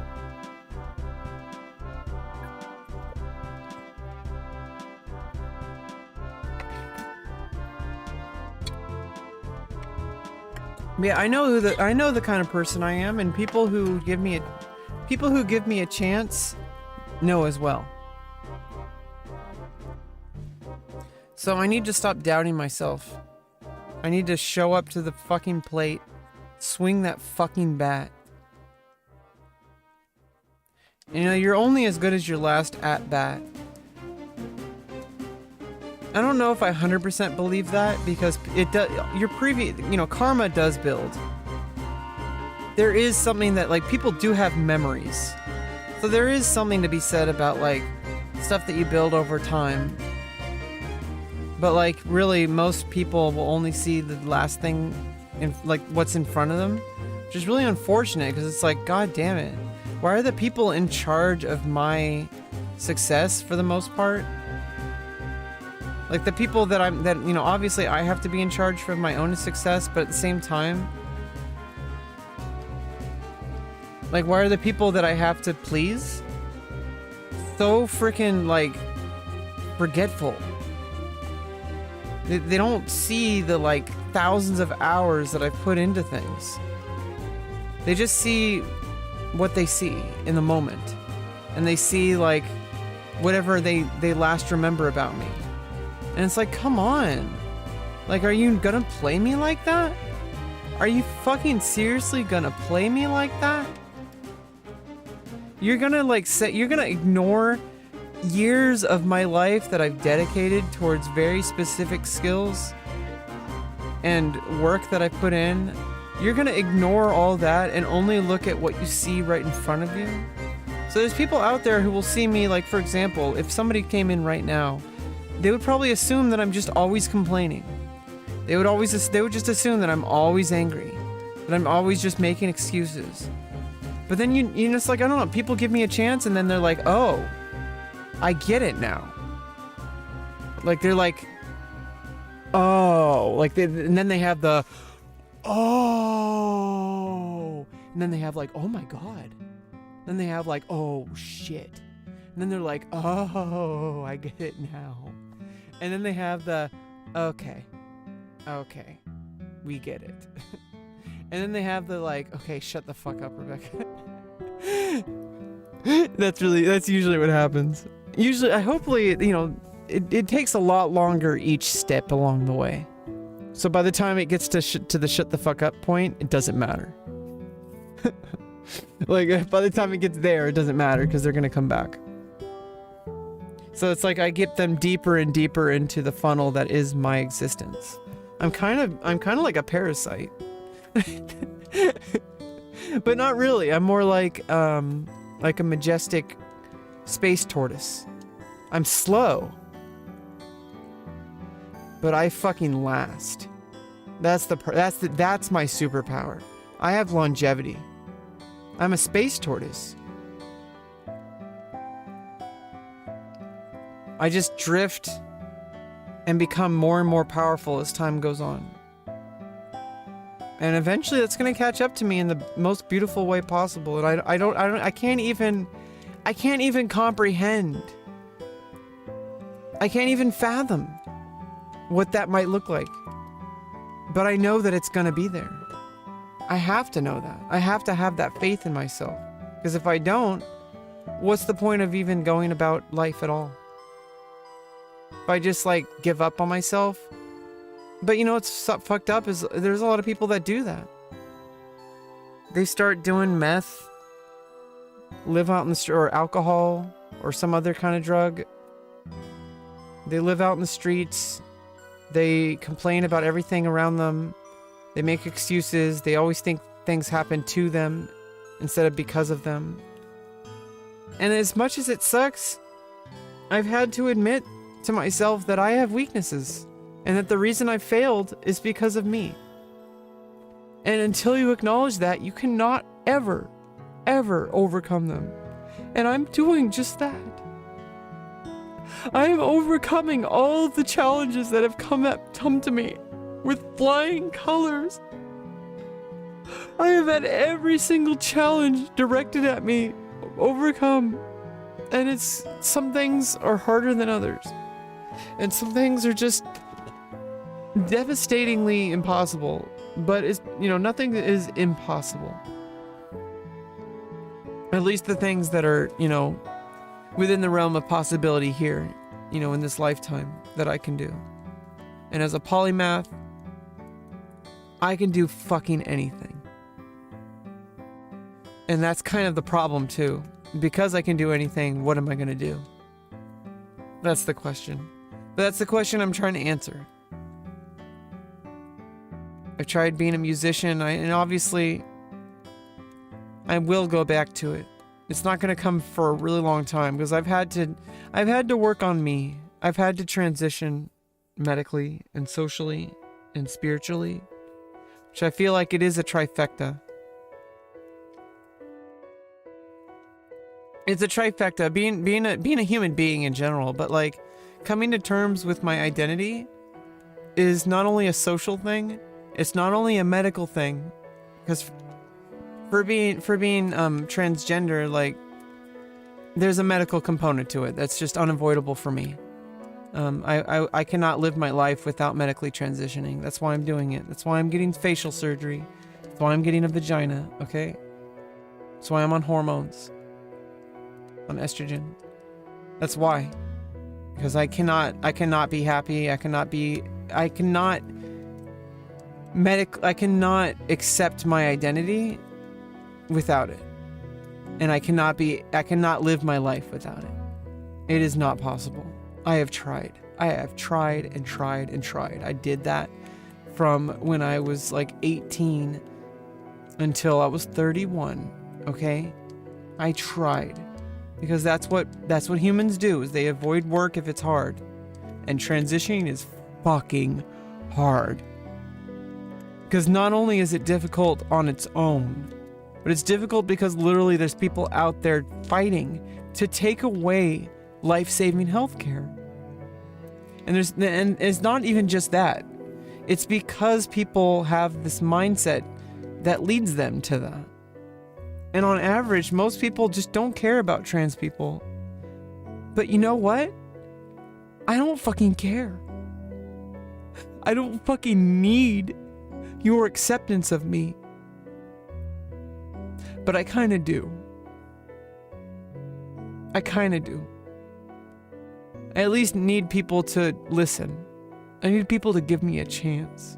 I need people to have an open mind. And that's not always on me, but to be an outlier, you have to be different. Because you can't, if the odds are against you, you have to be the exception. And as a transgender person, the odds are really fucking against you. Socially, and then just internally. Like the spiritual part of it is actually really hard. And in fact, I don't know if the external things, like social treatment, I don't even know if those are anywhere near as bad as the internal spiritual conversations that you have to have with yourself. It's just not possible. It's not possible. Why not? You stupid bastard. It's just not possible. You can't have internal happiness without going through these spiritual conversations with yourself. And as hard as it is to believe, the social stigma that trans people have, the medical difficulties are actually that the reason I go through those things are specifically to gear myself up, getting some best in slot gear for dealing with that internal battle of accepting myself. That's why I go through the medical transition. That's why I live my life as my authentic self by being a woman socially. That's why. And it's all part of it. In order to go through that spiritual evolution of becoming my most purest form of my soul. Do you understand? There is no shortcut. There is no there's no alternative for me. I already know that if without a spiritual life, there is no life. For me, at least.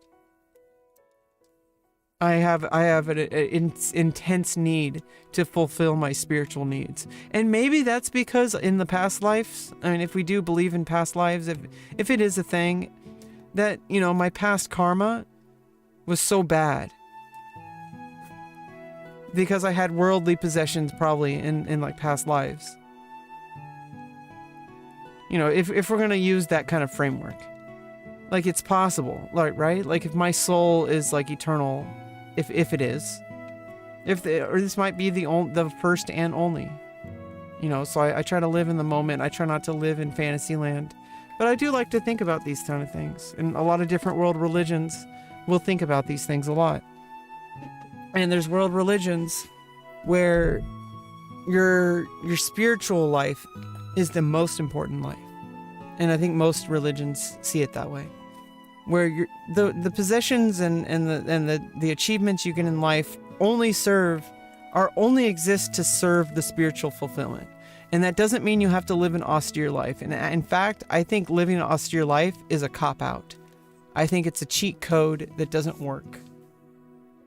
People who just like want to live in like I mean, obviously I'm not going to shame anyone or judge anyone for living an austere life, like living in a monastery, just like, you know, eating like, you know, basic broth and, you know, just sweeping floors and doing basic things. But the thing is if you're not putting your spirituality to the test, do you really have the strength needed to build up your soul, to build up your spirituality? So in order to actually have a spiritual life, it's not about some kind of like external kind of like lifestyle or like anything like that. It's nothing like that at all. Okay? If you can't live in the world that exists and have a spiritual life fulfillment, then you don't have spiritual fulfillment. Because if you have to go climb a mountain and live in a monastery to get a spiritual fulfillment, you haven't gotten spiritual fulfillment. Not that there's anything wrong with that. That could be a part of your spiritual fulfillment. And it is an experience that I honestly would love to have at some point. It's just have like a very simple life at some point. But if you can't live in the current level of society that we live in, while achieving your spiritual goals, then I think you've missed the mark. And especially if you're judging other people for how they achieve their goals. You know, there's a million ways. In fact, there's infinite ways up the mountain of spiritual fulfillment. And the only one that's wrong is the one that doesn't climb it and instead goes around and tells everyone else that their way is wrong. And it's natural because we're all that person at some point. And it's not a one-time thing. It's, in fact, you could be on the top of the mountain and then you could immediately fall down to the bottom. And it's about being able to recognize that you will fall. Not trying to avoid falling. And that's what, like, living an austere life in order to be spiritual, that's what that is you're trying to avoid falling, but you're avoiding climbing as well. You can climb a certain way, but you're limiting yourself, which is fine. There's nothing wrong with it. But me personally, I can't do that. I have to be able to live my full spiritual life. And I'm not going to wait until some kind of like arbitrary afterlife that may or may not even happen. Because what if you reach your afterlife and then you're right where you left off with your spiritual fulfillment? If there is an afterlife and you continue on in a different form somehow, you're still going to be wherever you left off. So it may as well get as much as possible. You're not going to be able to, if in my framework that I'm imagining, some kind of spiritual eternity of ourselves as like some kind of light or some kind of like soul or whatever you want to call it. I don't believe in dogma or restricting beliefs, but you know, just like some kind of book or whatever. I don't believe in that shit. I don't believe in that shit. Because that's a cop out. It's a crutch, right? It's somebody who is unwilling to instead of doing the work to just become their best version of themselves and to stay in their own lane. They want to have some kind of like book that they want to read and try to live by, which is fine, because that's a step along your spiritual goal. But if it's the end goal, I feel like you've already failed. And obviously here I am being at the bottom saying that these are wrong. And I'm not saying that you should avoid these things. And I'm not going to judge people for being on those paths. But I do feel like, for me personally, those things are never going to be spiritually fulfilling. Because it's somebody telling you what is when it's unknowable. We have no idea what comes after this life. We know that people live, we know that people die, but we don't know what comes after death. And anybody who claims otherwise is making up fan fiction.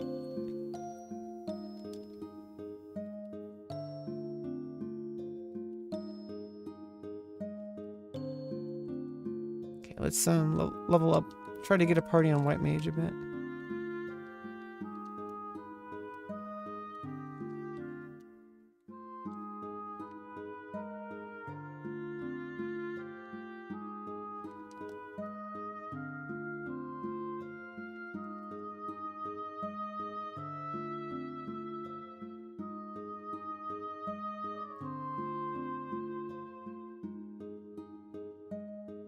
I forgot I need to warp.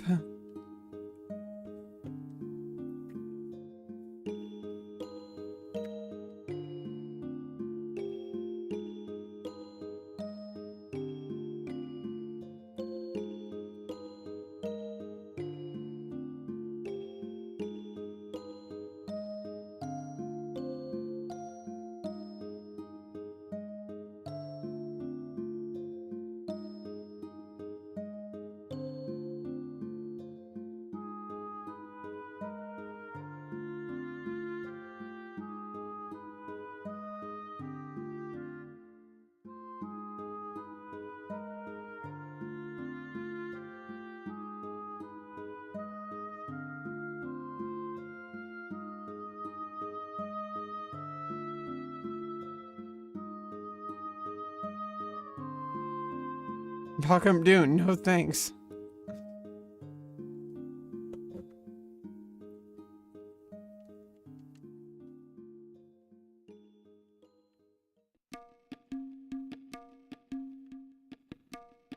Whoa, this person's name is LLILLL. Just like a barcode name, jeez.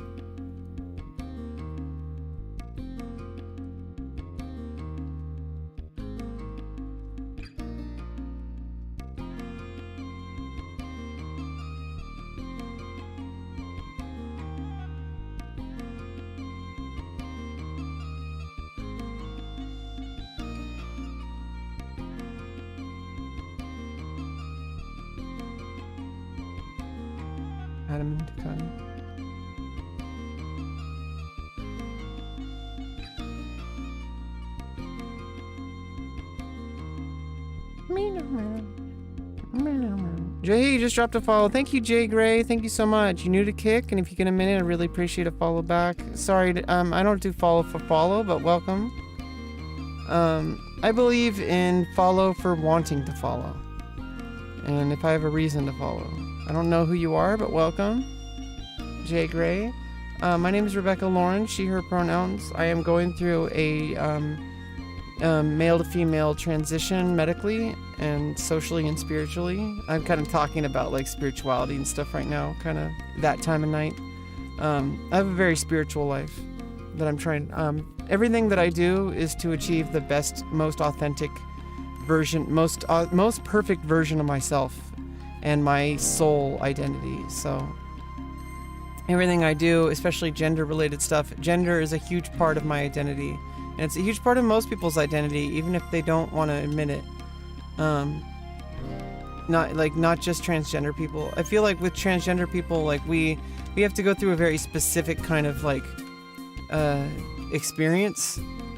But I feel like it's I think it's a spiritual thing. And I feel like if you do believe in, like, it's kind of where I was getting at. If you do believe in this kind of karma of like past lives, and that, like, you know, you build up karma, and that the reason, and in order to get a spiritual fulfillment or enlightenment or whatever you want to call it, that you have to reach a certain stage of your spiritual development. And I feel like trans people, maybe we've reached the top point, or like the very top.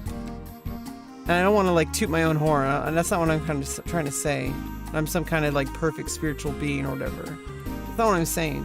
I'm just saying, like, it's possible that like the kind of effort that we have to put into achieving our identity, I feel like it's not because we're incomplete. It's not because like we're so far below spiritual fulfillment. I think it's because we're getting closer to the top. And I don't think there is a top, honestly. But I feel like it's because it's like you get higher level, like in a video game, right? Things get more difficult when you get higher level, right? The content gets more difficult. So it's like I could try to see it that way. That the literally the reason why, you know, if you believe in a god or whatever, I don't believe in religion. I believe in spiritual life, and I do somewhat research, or have researched world religions, and there's certain like Abrahamic beliefs of like a god that created you and all that kind of stuff in a Bible and all that. I believe that God made me trans so that I could have this spiritual leveling up party, basically. Like a spiritual challenge of like having the most difficult, like in a point in history where being transgender is an extreme disability to your social acceptance, which is an extreme disability for your ability to live. But I have to overcome that.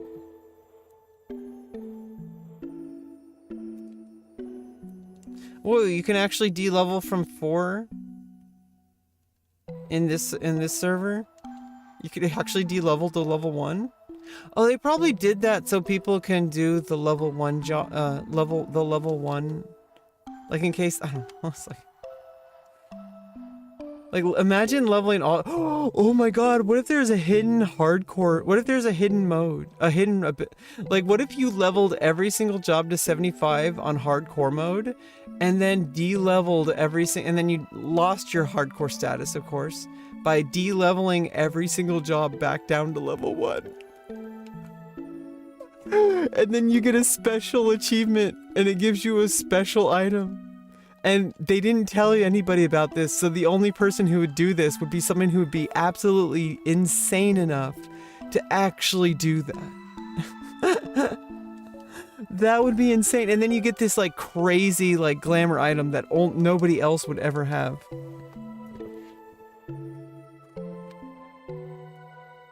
Like, imagine that. You'd have to be completely insane. Like, at that point, is that even worth it? Would you be even proud of it? Probably.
Yeah, of course, on Kick, the follow for follow people are starting to come out of the woodwork.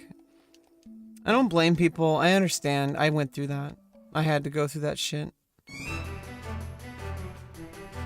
Basically, why would someone watch your content if they don't even know who you are?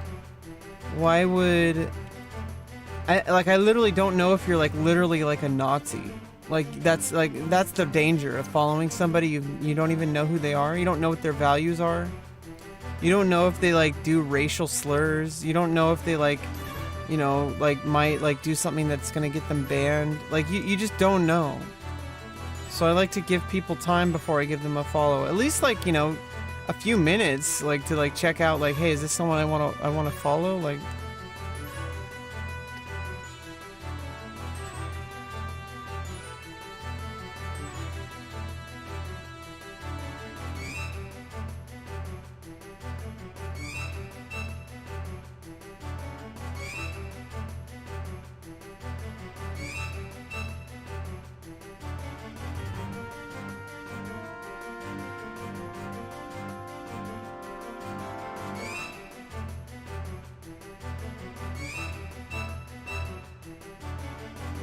or Fyra is 100% necessary.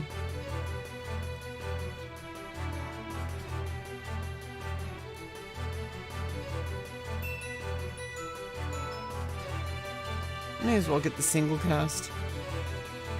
Nah, I just spend it on food. I have candy cane, but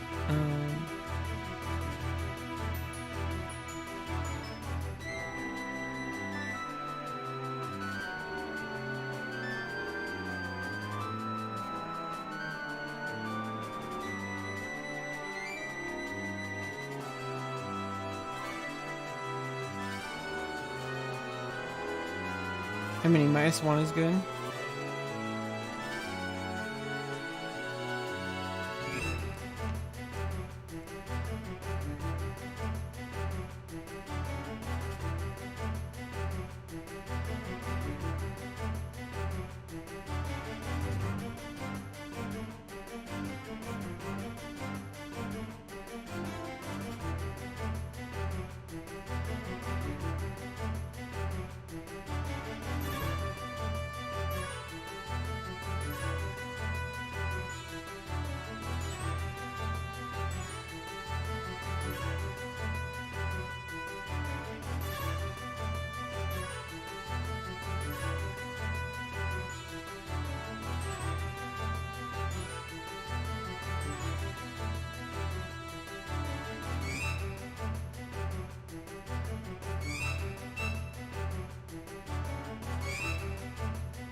What else I need to do?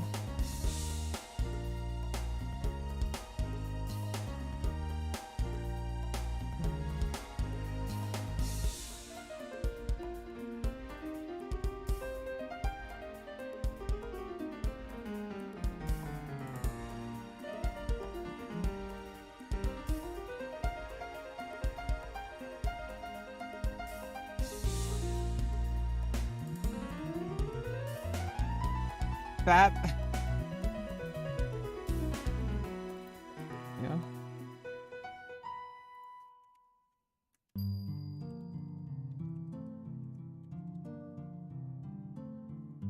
There we go.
Oh.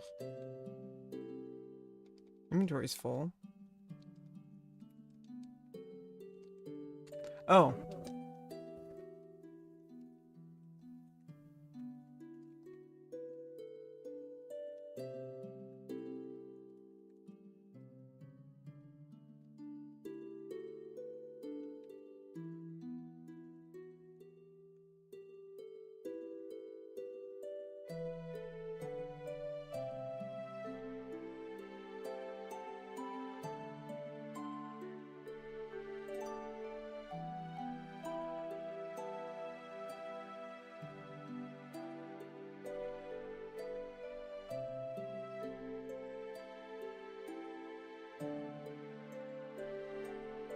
I need that for Paladin anyway.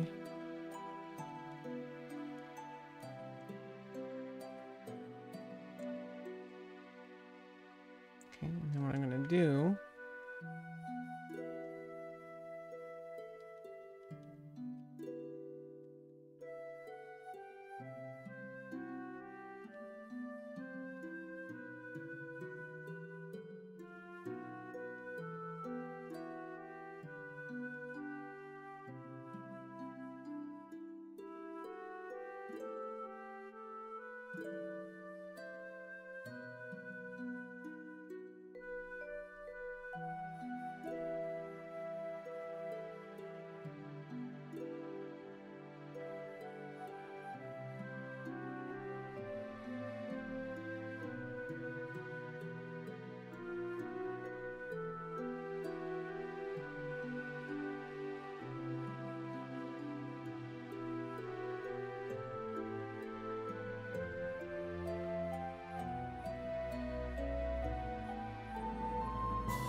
Nope.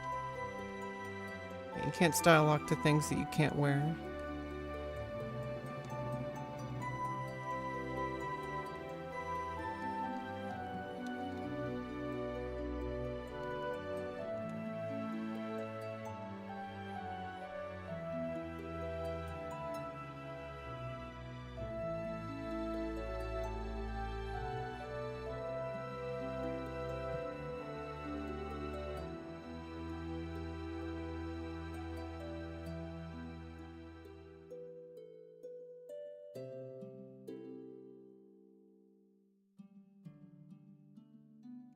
know?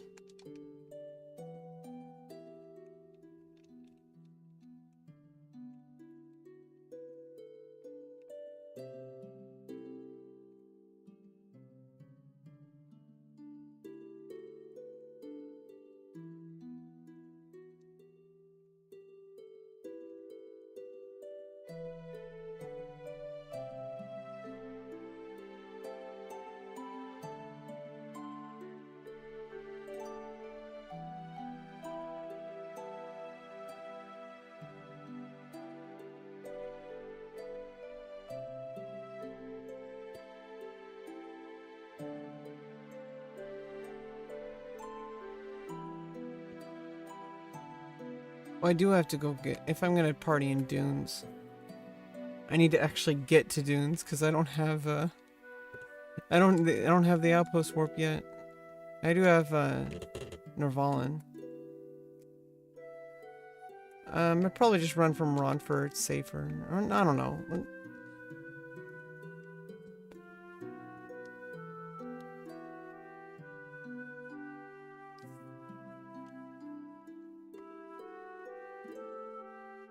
I might kind of just lie down a little bit, but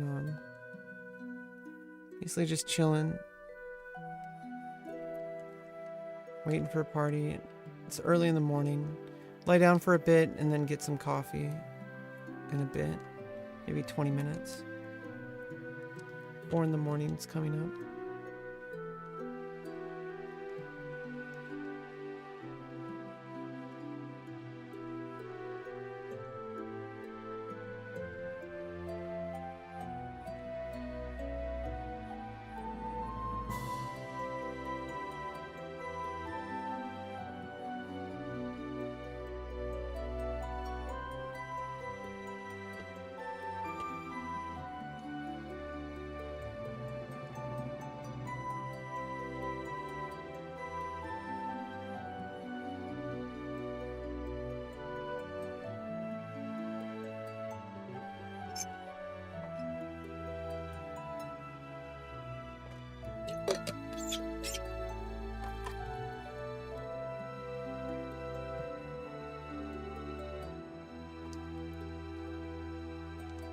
Plus I could probably I could probably solo in Lothane.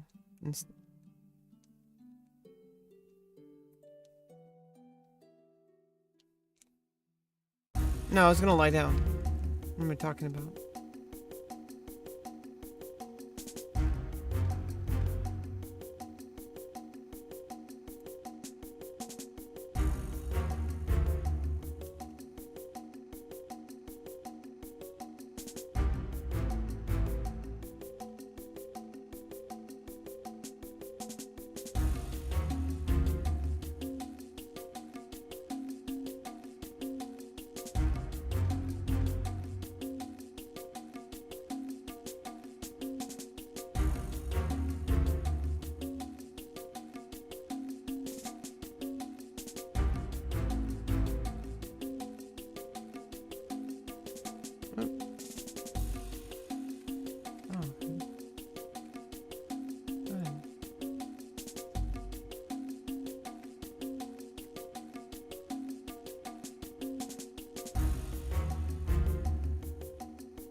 Alright, I'm gonna lie down for a bit. Enjoy the music.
right, we got a party.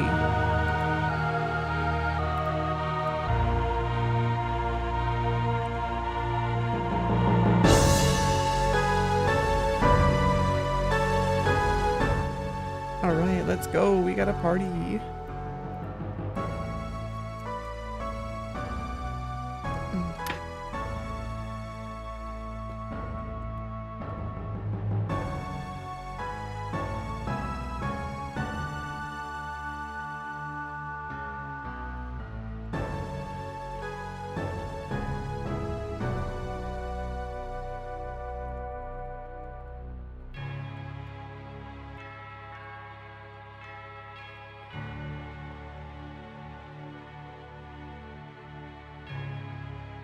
Raging.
Raja.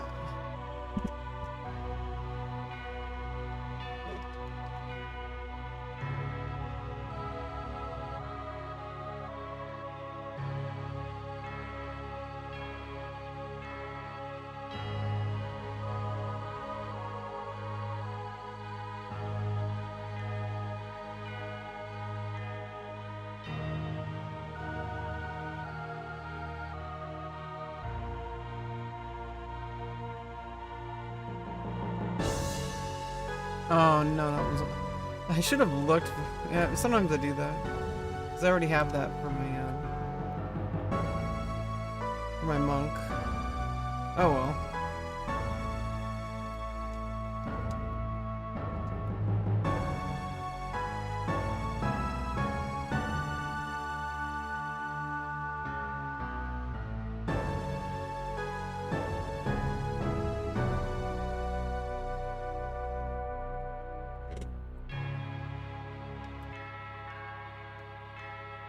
Uh-oh, I better start running.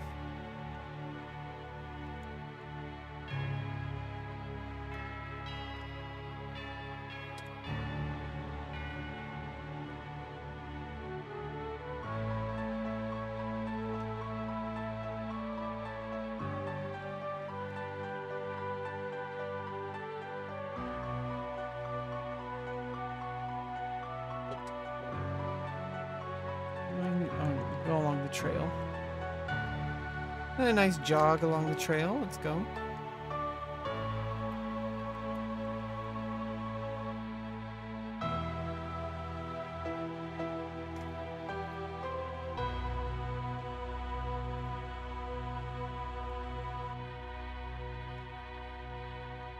Alright, Paladin, Ranger, White Mage, Black. Oh, this is gonna be a good party.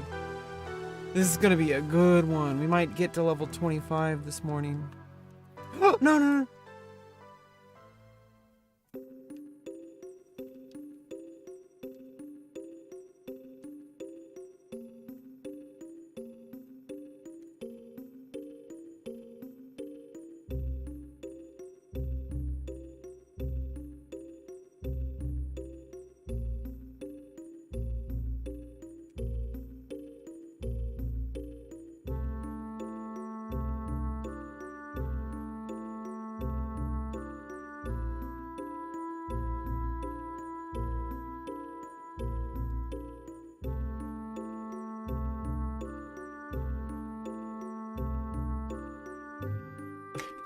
We're gonna have a good time. Like, for real.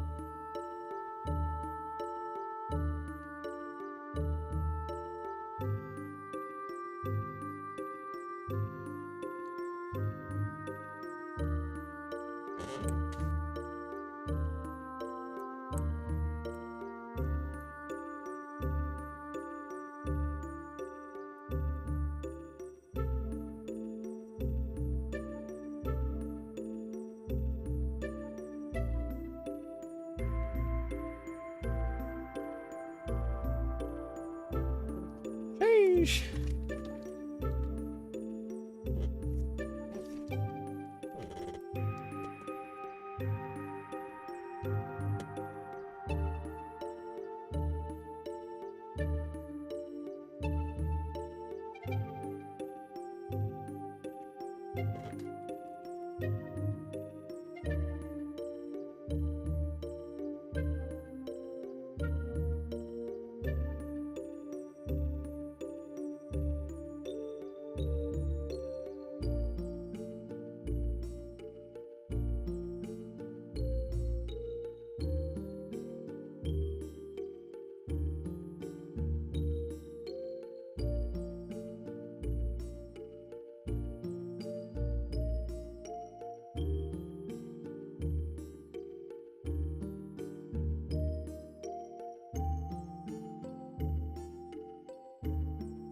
Mini -1. I mean, that's a big deal for this low level.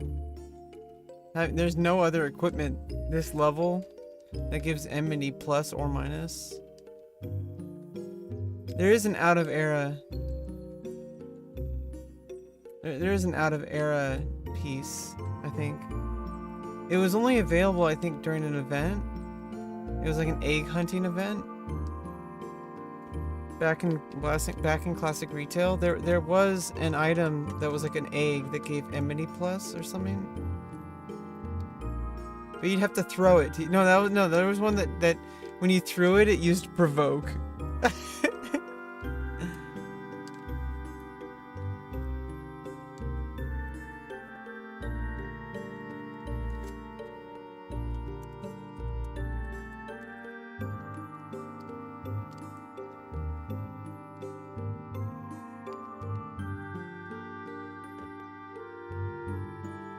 Yeah, we're doing signpost. Let's go.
Yeah, it might actually just be faster to run from Ronfer, I think. Safer too.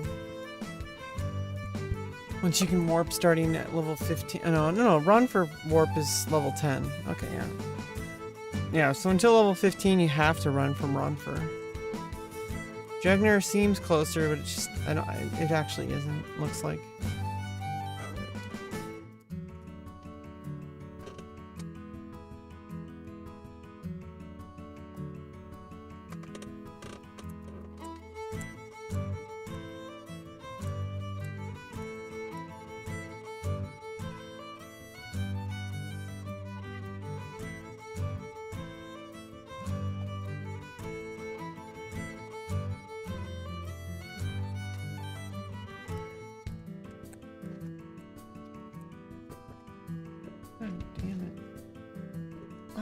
I really made an effort to like clean my room, and it's like I didn't finish, and it's been like this for weeks.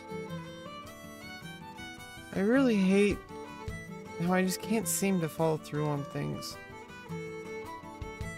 Really fucked up my whole entire life. I'm trying to overcome it. It's just so hard. Really fucking hate it. Oh well. Not gonna get angry at myself. Like, you know, no one gets more angry at myself than me. It's just, like I said earlier, you know, it's frustrating when people like look outside, you know, from the outsider looking in. I don't give a fuck about them, but they do affect me. Because you need to interact with the world. You can't just like be on your own. At least I don't want to live a life like that.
That's right.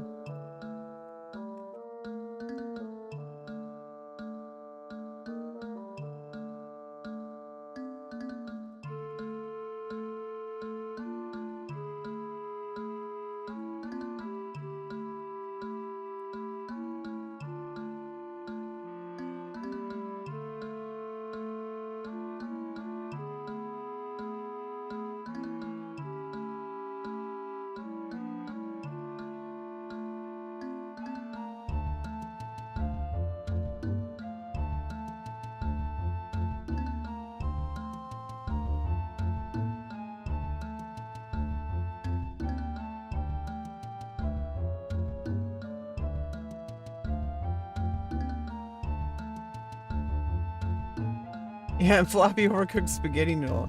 I did have DAT files at one point. It's hard to find. I don't know if it exists anymore.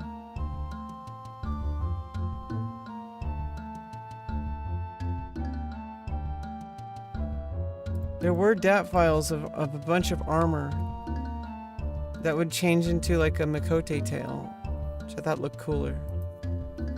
It was like a floppy spaghetti, it looked like a rat tail. What were they thinking?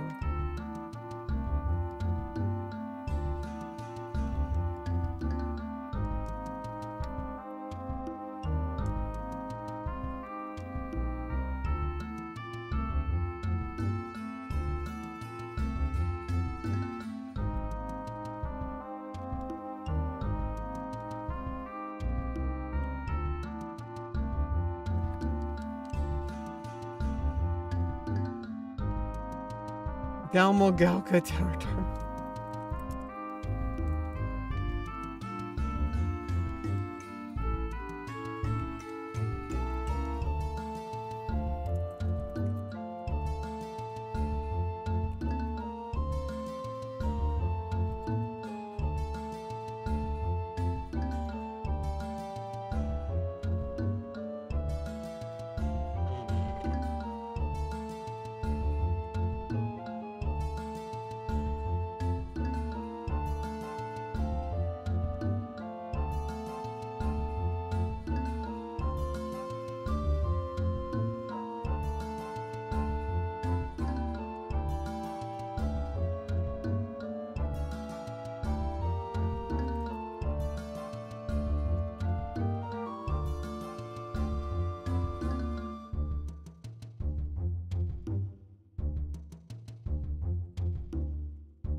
You know, there's always that. It's like when you choose your race in Policy 11, it's like certain types of people. Like it really matches like who you are as a person.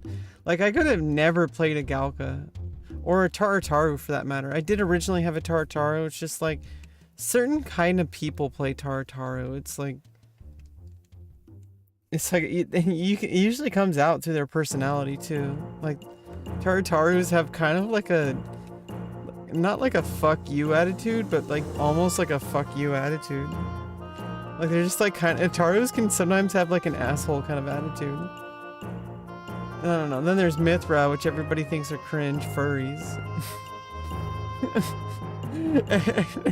And it's like, then you have Elvin, who are like, oh, it's just someone who's like a Dalmal. I don't know, it's just ridiculous. I'm being silly.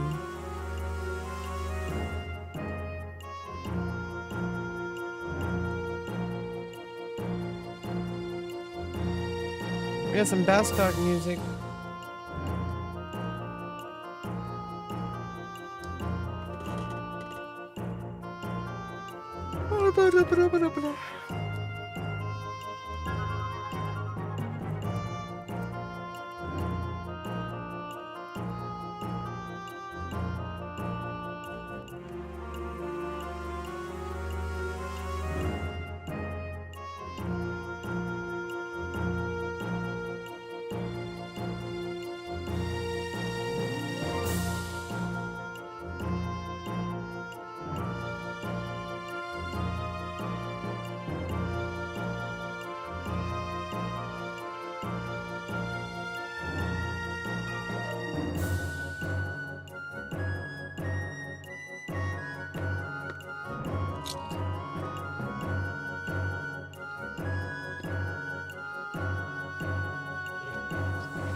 Guam gone wild.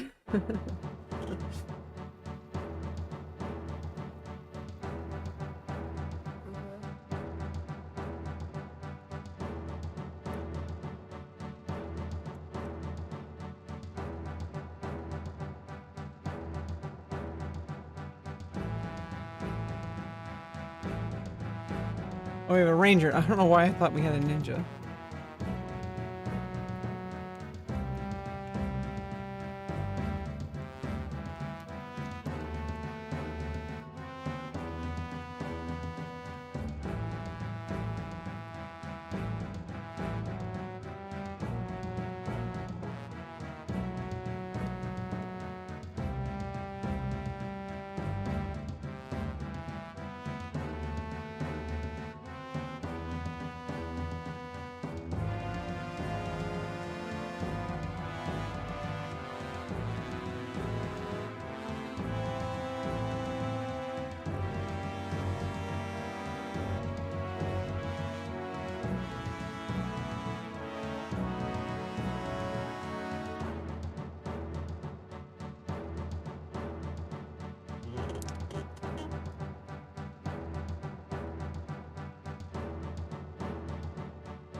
Yeah, I should wait until you cast shock. And that'll help me imbue them.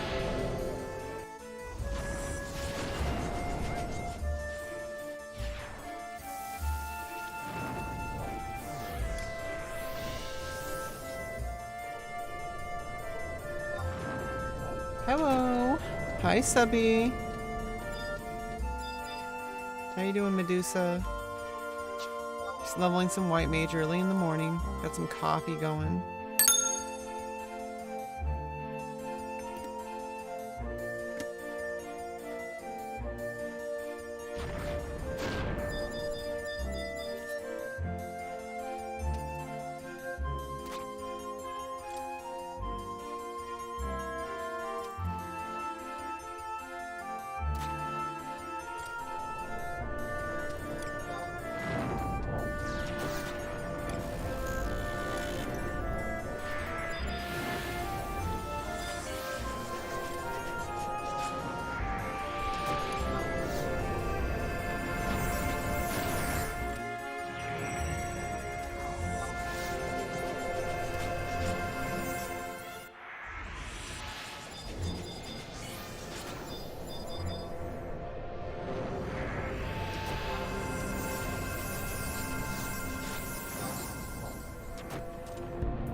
This is a really nice party.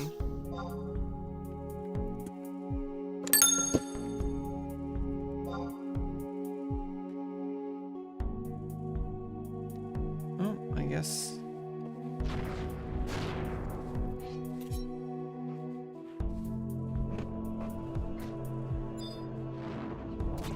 You haven't slept yet? I actually had a weird, I woke up in the middle of the night.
Hi, let's help each other grow. No, sorry. No follow for follow. You shouldn't want to try to get, like, empty rewards, by the way. Getting affiliate, getting a check mark next to your name, they don't mean anything. Just focus on making good content, focus on building a community, live your authentic life, improve as a person. That's really what you should focus on. If you do that, you should be okay, and you'll get followers. Grow a YouTube channel. Focus on those things. Don't focus on your stream so much. The only reason I'm streaming is because I'm going through a lot of stuff in my personal life, and my stream is kind of a huge part of improving my life outside of my content creation career, which is kind of ironic because like usually people focus on content creation as like trying to grow and stuff, and it's like, you have a scary dream earlier? Oh no. Oh no, yeah, I've had dreams like that are just nightmares, and also when I'm awake too. My facial surgery is coming up very soon. Don't worry, it'll go right. It's the doctors are very skilled at what they do. In fact, it's probably just like trimming toenails for them. Like they do it so many times. You haven't yet. So you've been playing Smite for 15 hours? Yeah, I mean, the thing about facial feminization, it's really like surface level stuff. It's really hard for it to go wrong. You know, especially with, you know, like, I don't know, the things can go wrong, but I wouldn't worry about it. It'd be more likely for your face to get caught on a tree, like in that Family Guy episode.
That was close. Jeez, Paladin is fired.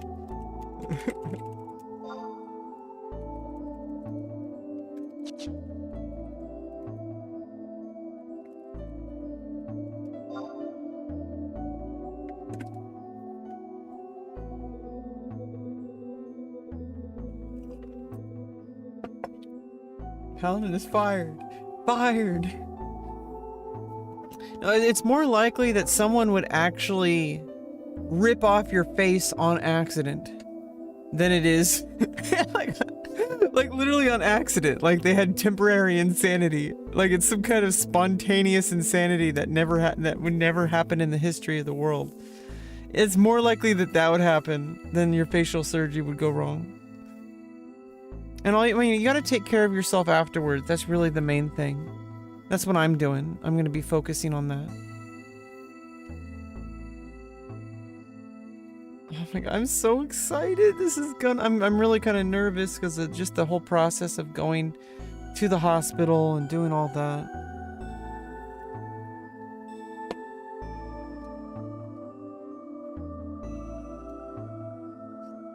It's gonna be fine though. And once I'm there in the hospital, it's gonna be fine. Yeah, I had someone who came in. They're like, "Hi, let's help each other grow. I'll follow you and you follow me. Good deal, right?" It almost seems like it's like a troll. Oh wait, is Kick.com like literally hiring people to do that? to train people to see who's actually like a streamer and who's brand new, to see who's actually like a seasoned streamer. Because if you're a seasoned streamer, you're gonna freaking just delete those. You're like, yeah, fuck you, man. I'm not gonna follow for follow. I have no idea who, especially on kick.com, where there's all sorts of freaking psychos coming out of the woodwork. So we're gonna get a rude fucking awakening as kick.com comes into, comes of age with their moderating team. It's still pretty new. And, Trainwreck has stated multiple times, there is a terms of service and people will get banned. They just, their moderating team's still in infancy. So people just think that just because they haven't been banned, that means that there's no terms of service. Like, what? What? Why? Why you think these things? Yeah, I mean, you appreciate me for who I am, and that's me. That makes me feel really good. And that's what matters. These are real viewers. Like, you're a real viewer. You're a true viewer, a true fan. There's no silver bullet to growth. Because you have to be a person that people want to gravitate towards. Why would someone gravitate to you if you don't know you? And it's like, and like I said, some of the people on this platform especially, I have no idea if the person's gonna be a literal Nazi. And I don't say that word lightly. Like literal Nazi. Like, you never know, okay? I don't think that's what that's definitely not what this platform stands for. I mean, Trainwreck, love him or hate him, he's a lot of things. He's not a Nazi. He doesn't have any, he's like, if anything, he's more centrist and probably a little on the left. I think when he says centrist, I think he means moderate. He does have like a vocabulary deficit. I don't really know. I'm not gonna judge him or anything, but honestly, I feel like Trainwreck doesn't always understand certain concepts. He just like, I think he just rolls with like, he's like I think he means well. But sometimes he like doesn't understand like what a word means, and then he like rolls with it. And he like, obviously he's very passionate, so I really respect that. And obviously he just corrects himself as he gets corrected, so it's fine. Being able to like take feedback and make adjustments is probably like one of the most highest human traits that I respect from people out of anything. Like, I don't care if you're like a shitty person, or if you seem like a shitty person, because of my perception of somebody in a short term. If somebody over time overcomes those, like it was a one-time accident or something, and they fucked up, and they own it, and then they move past it, that's the kind of trait that I respect. You're streaming at the moment?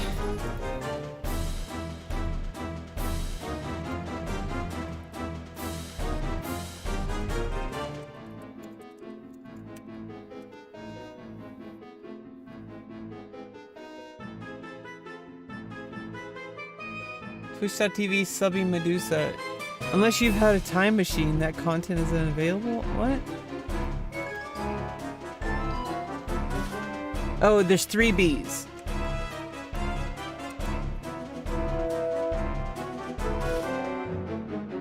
Oh, you're playing some Smite? You should have told me you're a streamer. You've been here this whole time? And you've never told me you're a streamer? Yeah, no, I searched for the wrong person. That's why. There was 3 B's in your name.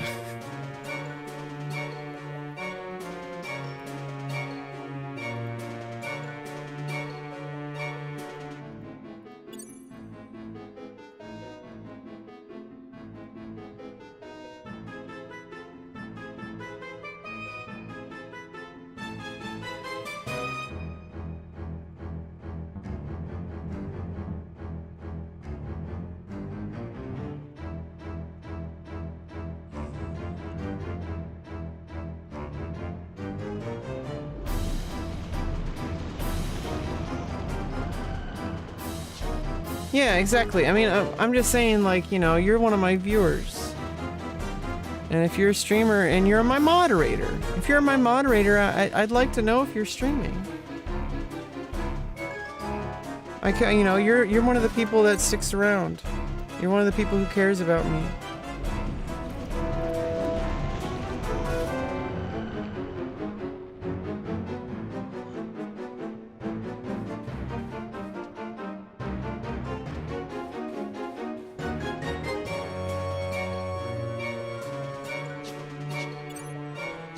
You can actually play with keyboard and mouse. Like, it's kind of clunky, but...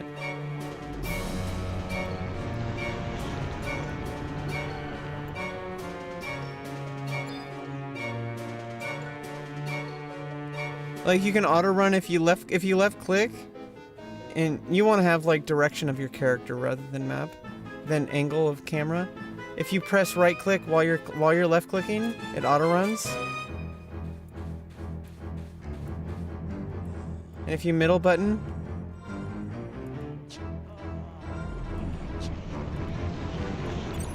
it opens the menu.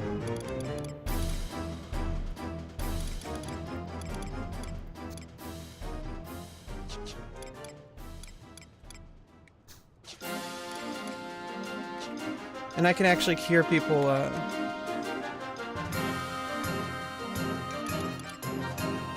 this way.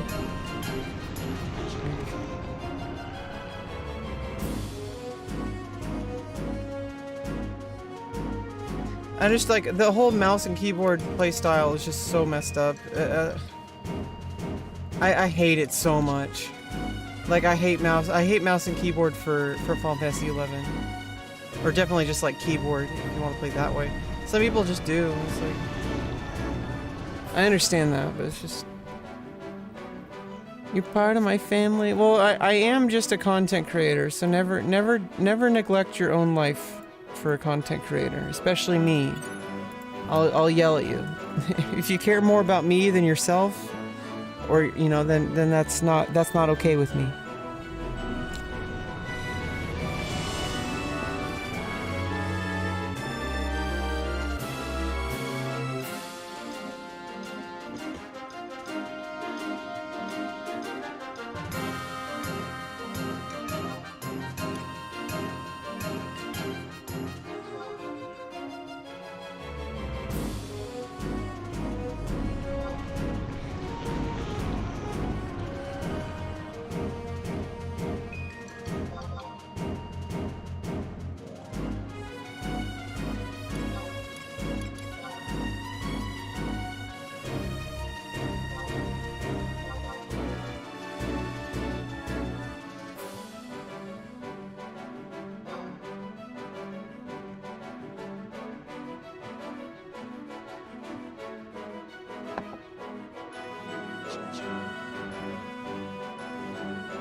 Num num. But I know what you mean when you say family, like I'm your internet fam. I get it. I think that's usually what people mean.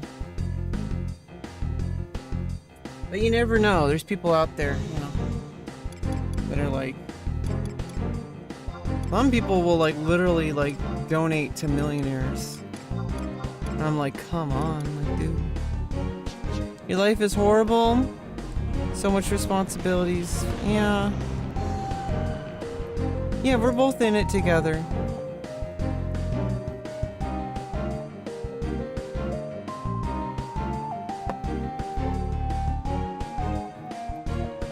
You know, everybody has responsibilities. Even if you're like disabled like me, I have a lot of responsibilities still. I work really hard. I just can't make money. I still work hard, but I'm not making money. It's my own fault, but some of it's not. And I literally am disabled. I wish I wasn't, but some of it is under my control. That's why I'm going to therapy. But in the end of the day, I do have to accept that there's some things that'll never change, no matter how hard I try, and I have to accept that. But that list is very short. I'm going to do my best to eliminate what I might think is on that list, right? That list is extremely short, and I don't think it's effectively gonna matter if I do things right. I need to build up life skills, and that's just where things are right now in my life. I'm at a point in my life where I need to level up. I need to build up my life skills.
Yeah, I mean, you gotta be positive. I mean, what's the alternative? Being a freaking negative Nancy?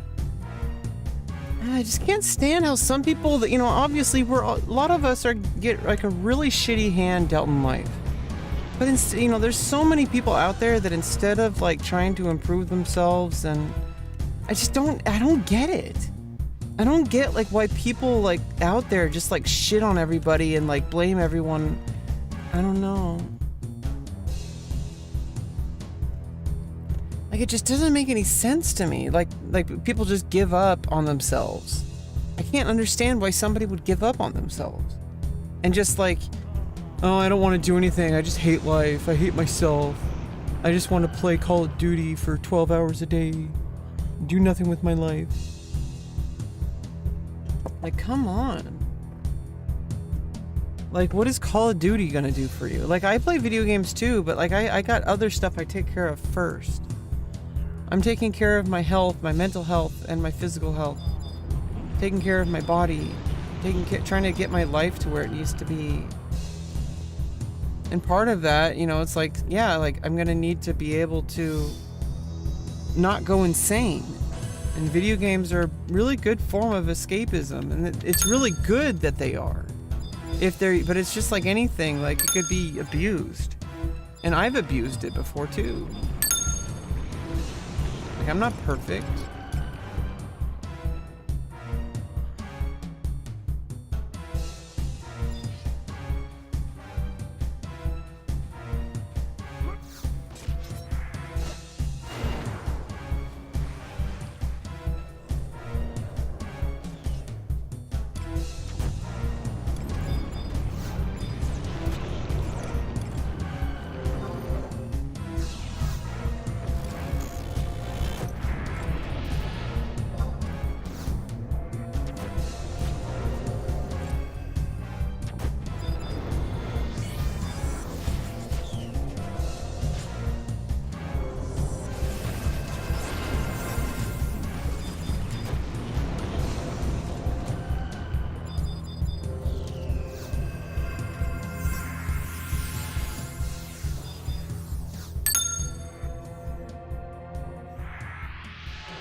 Oh my goodness. I just remembered something hella funny. One of my close friends, back when we originally played this game, there's a job that came out when Oregon came out, one of the expansions. It's not available yet here. Called Corsair, which is it's a support job. It's like it's a job that like it's like a pirate, like uses a gun, and does dice rolls to give buffs to your party, like attack bonus, etc. And it's 2 hours, says gives a random effect. And it can reset your 2-hour timer. But like, I remember I got in an argument. I'm like, it's totally random. And now I'm thinking like, what does totally random actually mean? Like, when I saw totally random, like, does it randomly spawn like a dragon?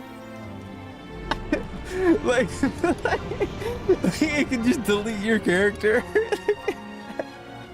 Totally random.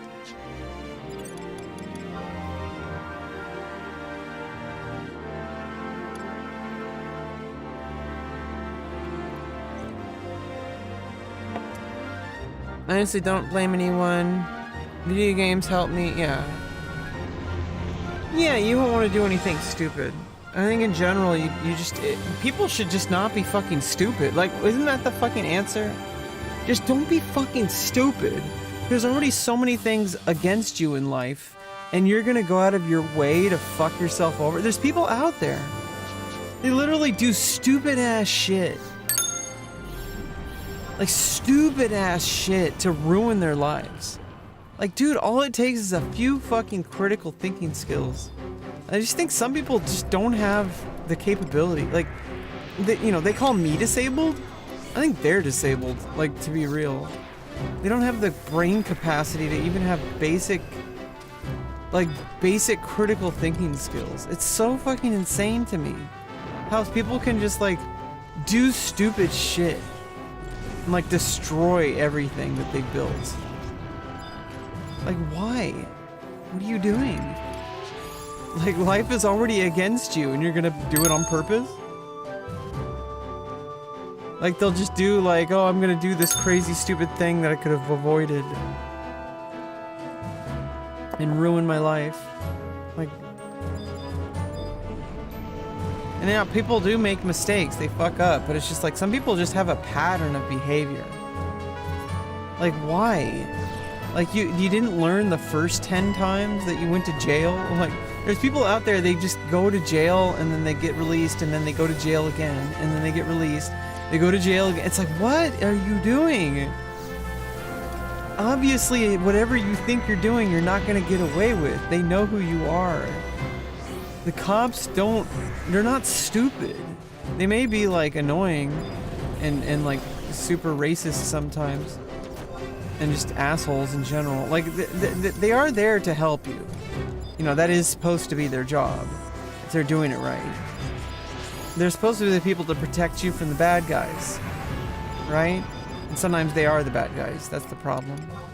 But that's not even, I'm not gonna get there. I'm not gonna go there right now. Like, what I'm trying to say is, like, the cops, they are smart. They do recognize, like, repeat offenders.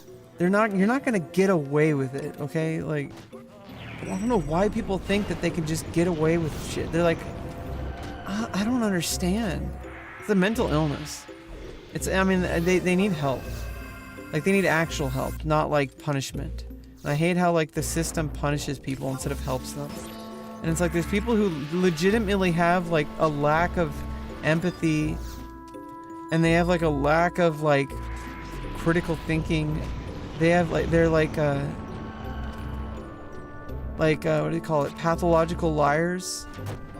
It's gonna catch up to you. You can only get away with shit for so long before people say, oh yeah, that person, we know who that is.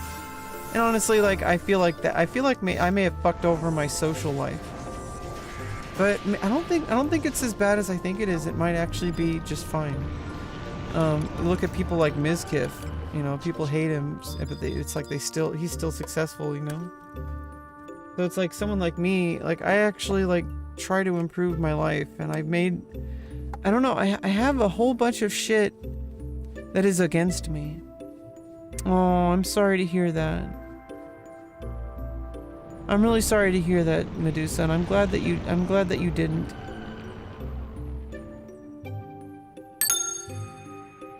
Yeah, and sometimes people do something stupid.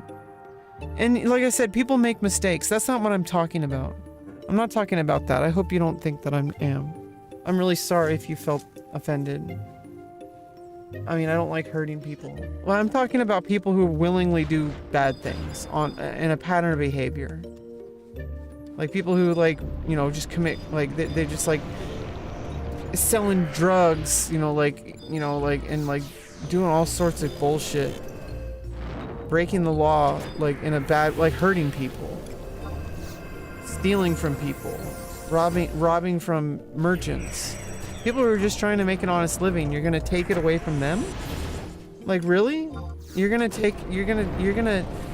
like, I understand if you're in a shitty situation, but that's not the answer. Taking away from somebody who also was just trying to make it, just trying to, like, get through life and survive, that's not right.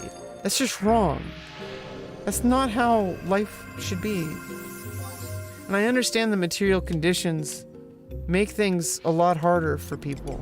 I mean, but we all have to deal with the same starting point. Some people have a different spot, you know, basically some people have a different, you know, starting buff. But like we're still all in this world, and we all live in the same exact world, the same like objective conditions, but some of us aren't equipped in certain ways, but we're equipped in more ways. So in a lot of ways, I've been forced to develop skills that people who, you know, that may or may not have happened if I wasn't in as much adverse conditions as I have been. And, you know, I say it's in maybe, you know, people. I hate it when people say, "Oh, it builds character." Like adversity builds character. It's like, no, it fucking doesn't. It just hurts. And people who, oh fuck.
I don't know what's up with this palette.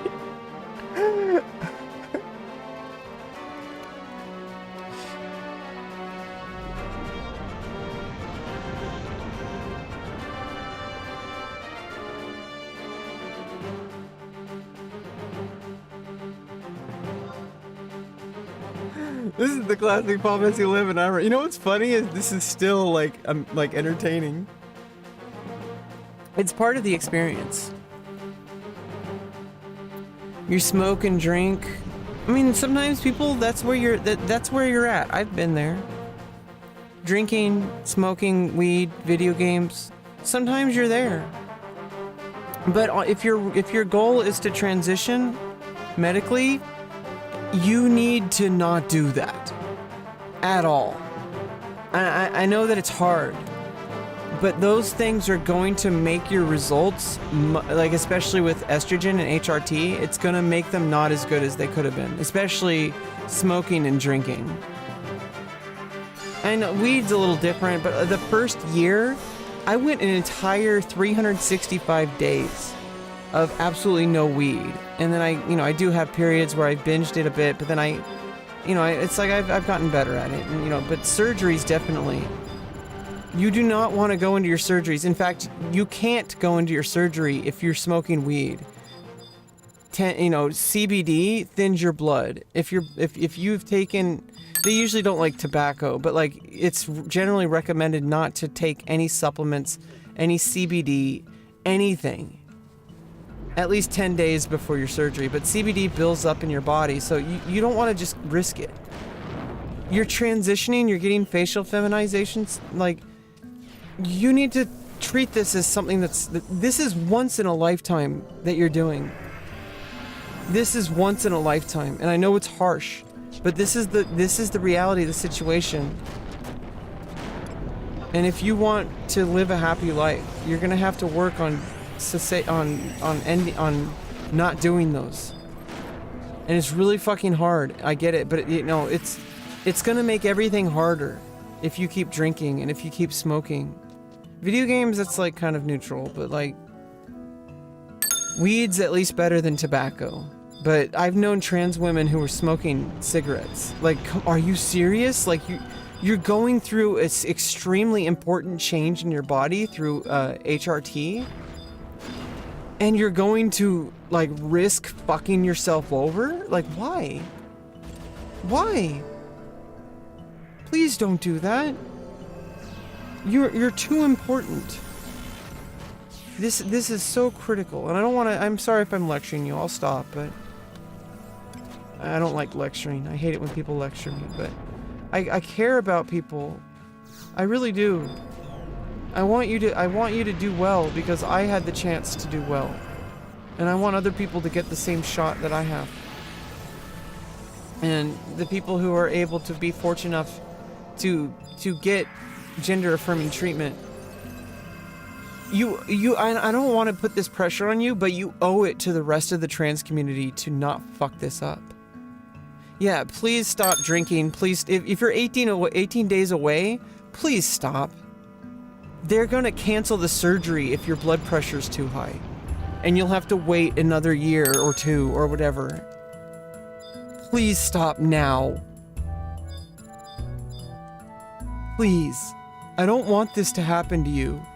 I don't want you to have your surgery canceled. Educate yourself, please. And I don't mean that in like you're stupid. I meant like this is life critical. You owe it to yourself and you owe it to trans people everywhere. To treat this as a truly, it is a life and death situation.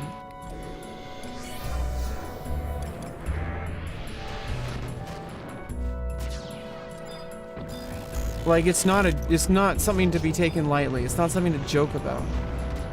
Like, oh yeah, I need to quit smoking. Like, no, yeah, do it. Do it. If you need to quit smoking, you need to quit drinking. Having this circular conversation, I notice that like people who are trying to quit alcohol and quit cigarettes, they go through this circular conversation and it never ends. You go through like, oh yeah, I should quit. It's like, stop saying you should quit. Just fucking quit. Sometimes you need, I don't know. I'm not gonna apologize because I think sometimes people need to hear this.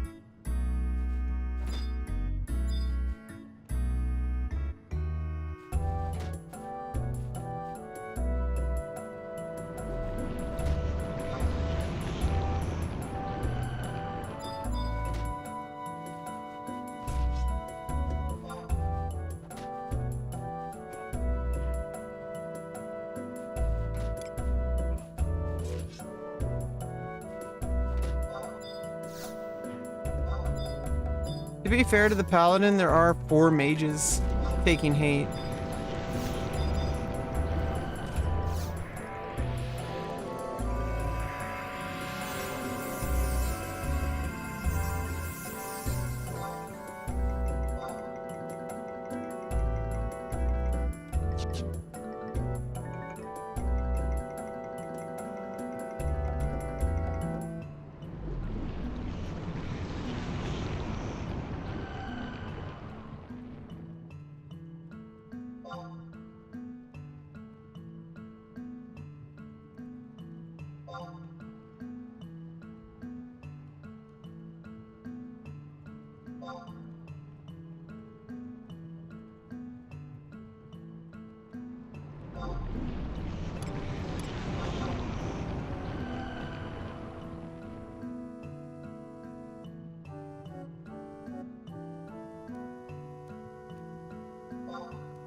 You haven't drank for 3 weeks.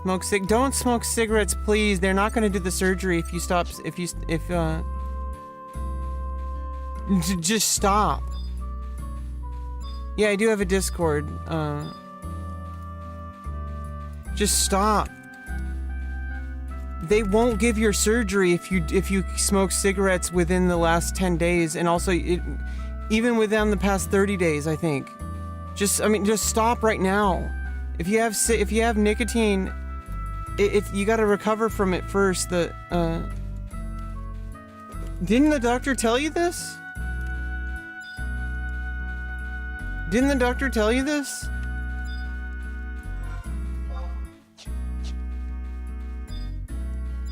Please stop. I don't want you to lose your surgery. They will not perform surgery on you if you smoke cigarettes. And it's not something to mess around with. Don't cut it close at all. You should at least not be smoking within like 10 days of your surgery. Stop right now. Please. I don't want you to lose your surgery. You worked too hard to get here. Why would you ruin it? If it helps you stop going off from people, then you need to stop using substances to do that. Go to therapy, please. Develop skills. Because cigarettes or alcohol or weed is never going to do that. And it's going to harm you. Please stop. I know it's hard, okay? I've had to deal with it too. I smoked cigarettes when I was homeless for like I think maybe like 8 months or something. Okay, like it's not worth it. It's not worth losing your surgery that you get once in a lifetime pretty much.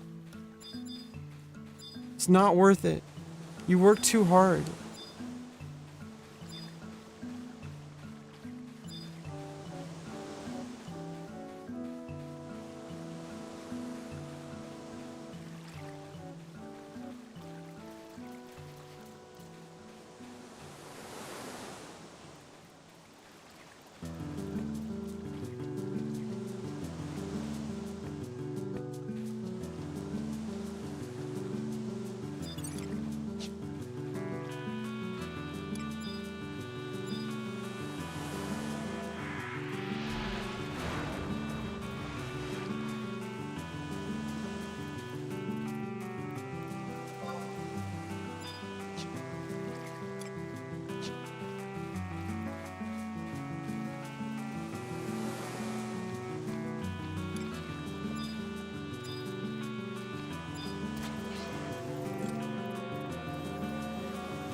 Yeah, and you know, who cares about other people? Go off on them. Fuck them. Your health is more important. Fuck them. And if you have problems going off on people, there's ways to deal with that. And you can work through that with your therapist. It's not worth losing your surgery that you've worked so hard to get to. Please. For the love of fucking God, don't do this to yourself. You will not be happy. You will be worse. You will not be okay. Okay? I know it's a lot of pressure. Just sometimes you need to hear it. If you're not going to hear it from yourself, at least hear it from me. I don't know why people do this to themselves. Please don't.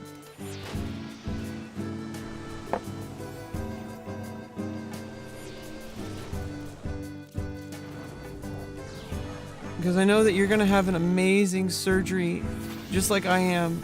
And we're going to get through this, okay? We're going to get through this. We worked really hard to get here. You're my sister, okay?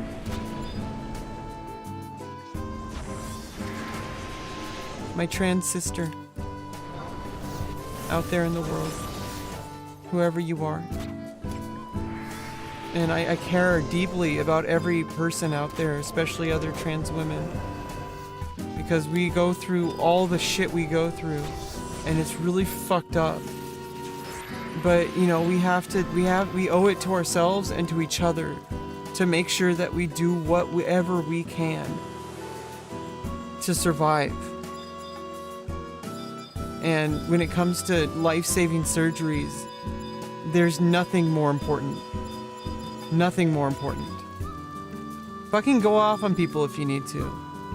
Fuck them. Just don't do anything so bad that you're gonna get arrested or anything like that. Like, or that you're gonna lose your job. But anyway, you know, fuck that.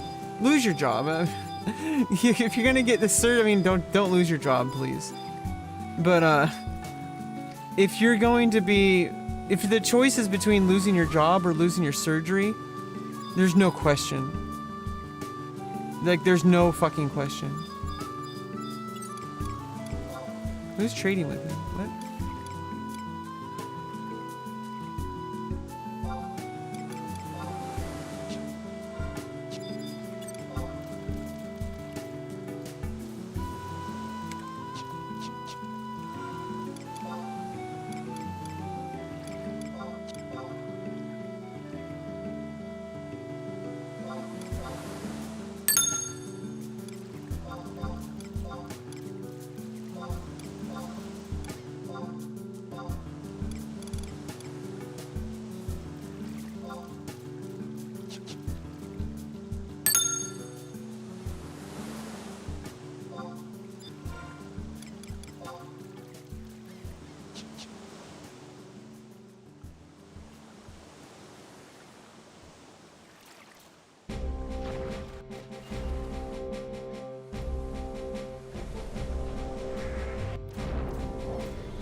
Oh, Uriel and Ariel. Yeah. You're going to be okay. I remember I changed my legal name. I don't know if that's what you're talking about. But I changed my legal name to Rebecca Lauren in spring I wrote the date down. I think it was finalized in May 2021.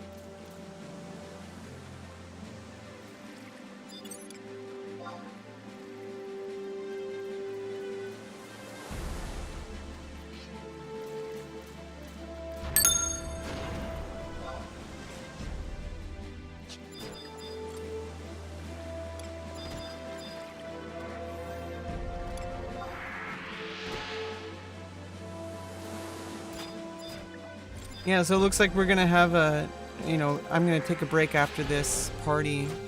But like, looks like tonight I'm gonna be doing a White Mage burn party.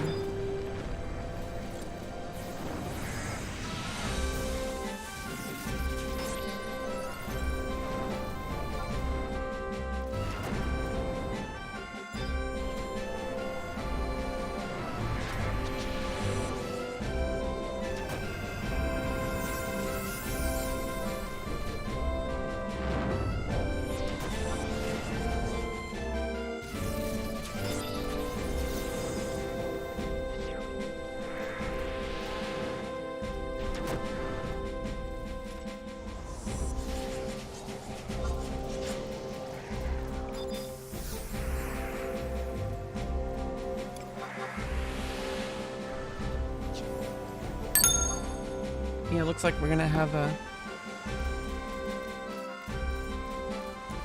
a cure burn party, under a skeleton party. White mages casting cure 3. But I'm gonna have to make a cure 3 macro for targeting monsters.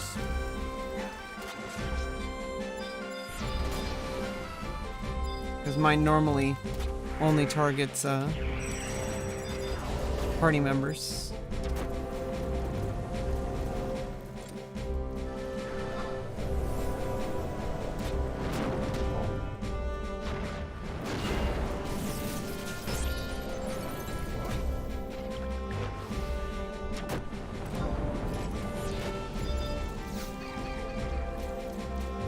The Discord is closed for now. You can add me directly. Rebecca, I already posted it.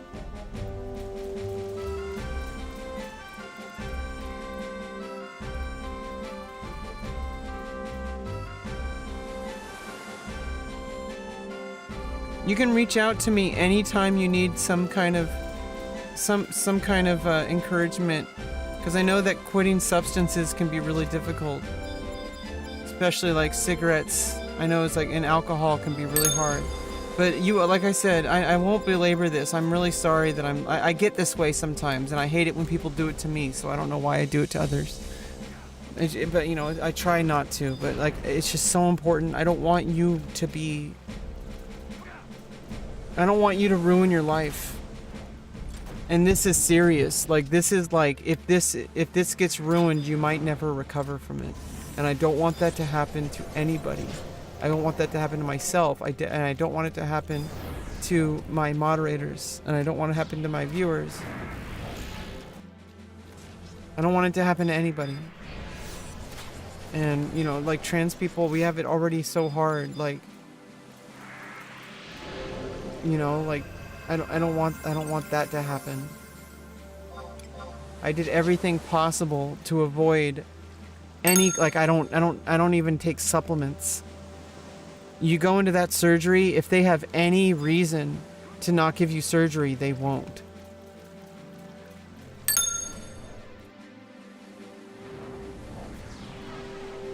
Because they don't want to risk killing you. It can be a real problem. It's serious. Like, it's dead serious.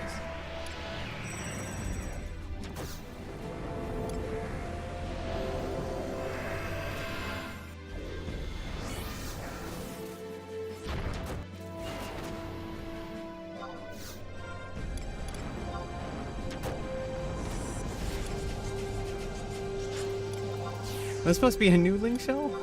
I don't know.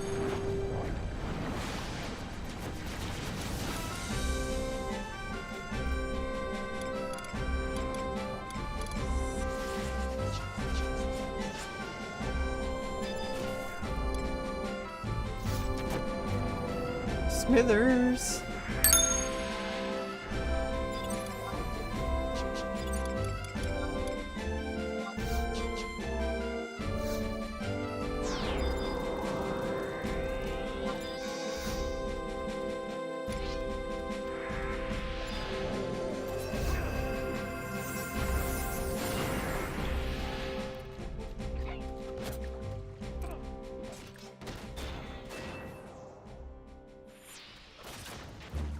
Yeah, I have a tendency to just keep going on and on, so make sure to always like say like, let me know if I'm being too pushy. I have an issue where I like sometimes just keep going.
That was pretty crazy. Benediction and then tanked.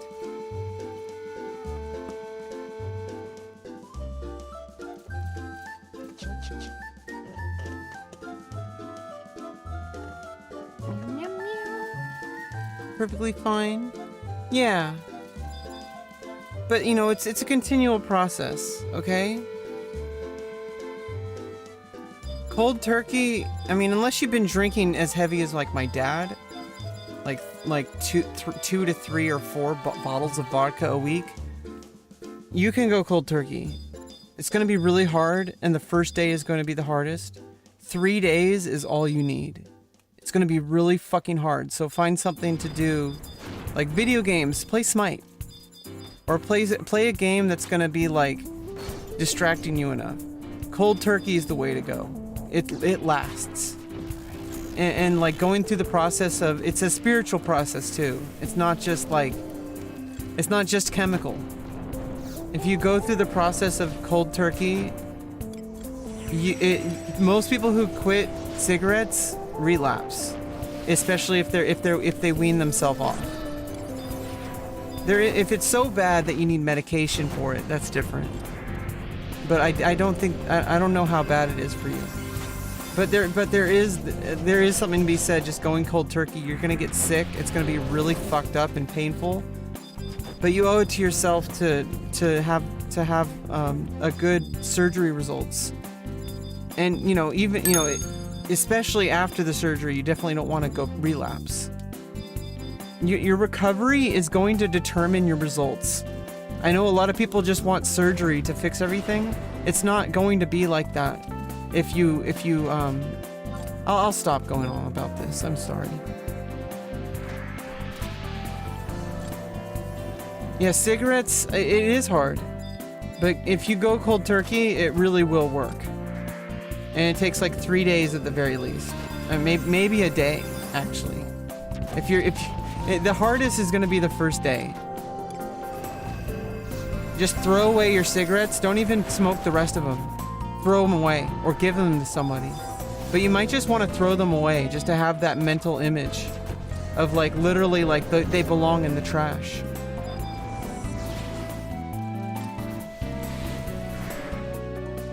Some people flush them.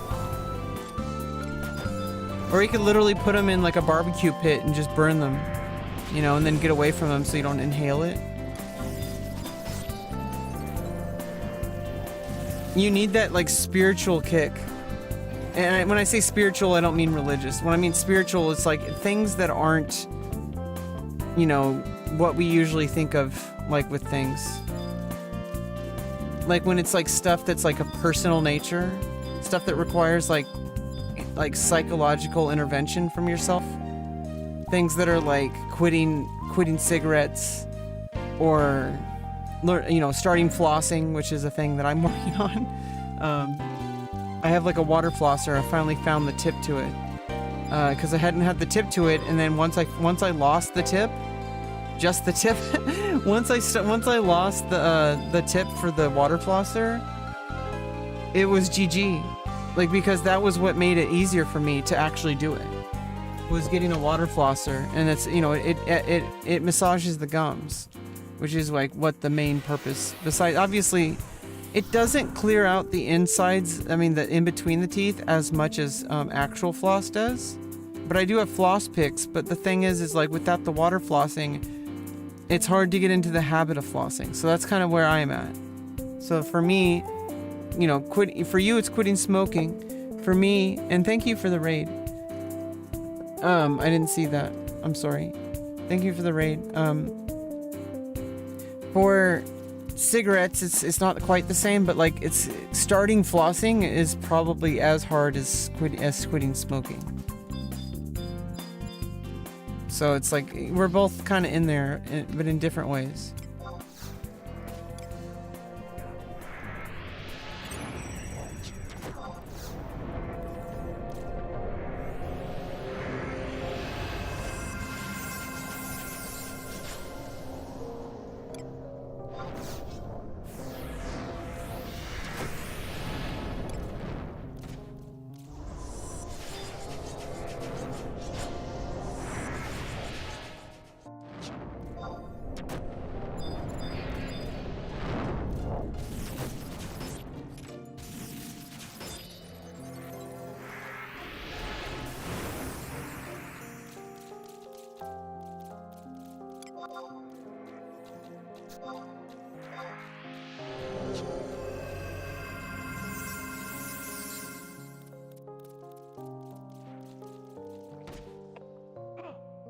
But I will repeat this one more time, and I will do my best to stop. This is another habit I need to quit. I'll say this one more time. If you do not stop smoking cigarettes now, they will cancel your surgery and you will be fucked over beyond anything you will ever imagine. So please do not do that to yourself. I beg of you.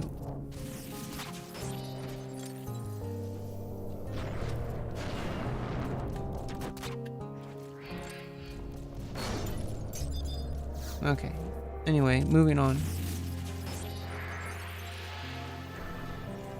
And here's some incentive. If you miss your surgery, I will ban you forever. And you will never be able to talk to me again. How about that? That's some accountability, right?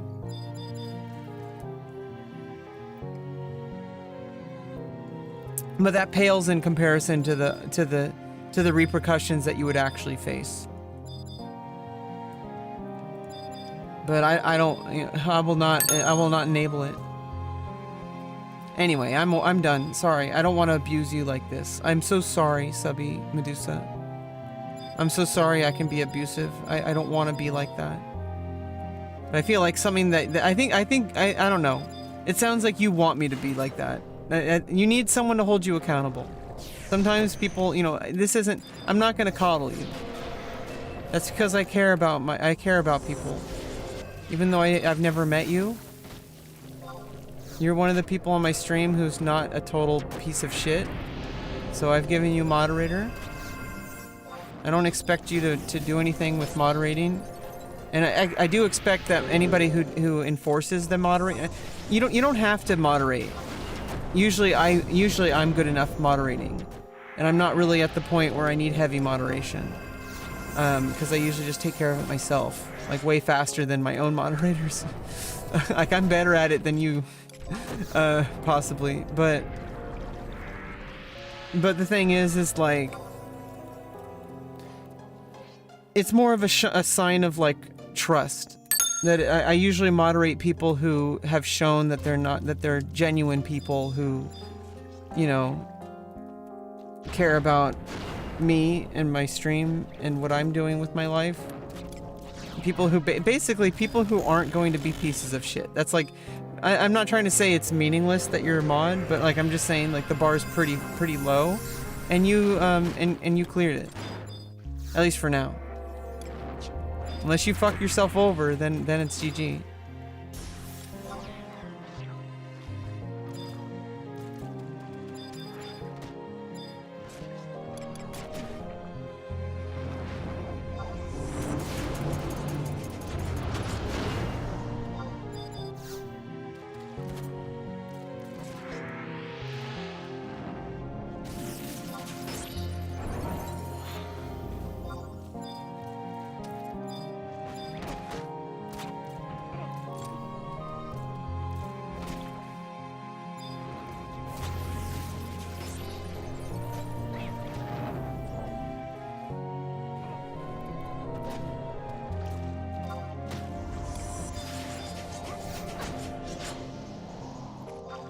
Jesus Christ.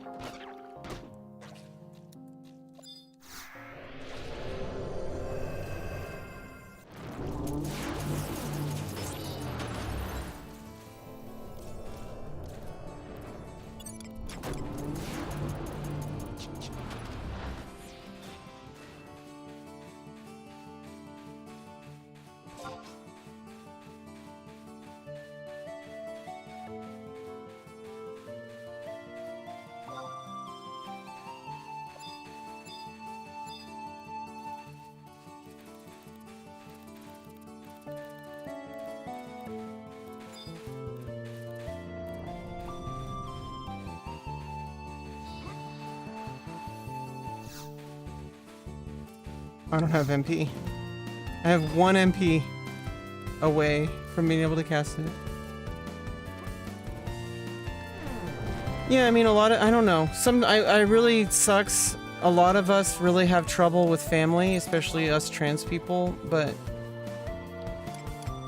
sometimes we gotta be our own family for each other. And I've been through too much. Like I said, I'll try not to abuse you, because I know I've been abused sometimes, where it's just like I kind of belabor the point too much, and that's something I'm working on. I apologize. I'll do better. I will do better.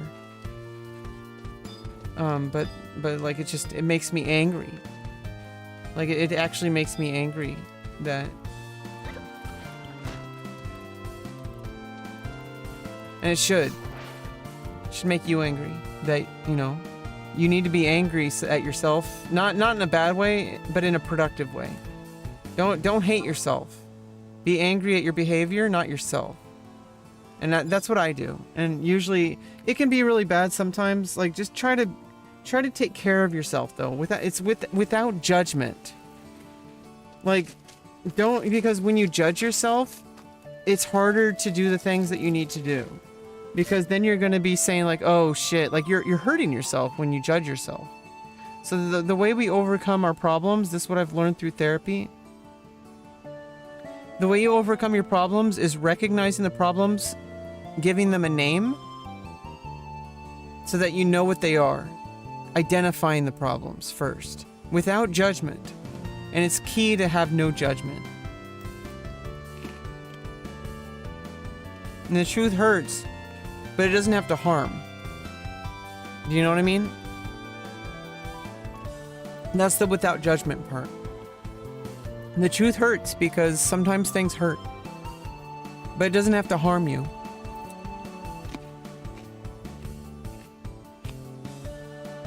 And I get it. There's a cycle of self-harm that we all go through, especially as trans people.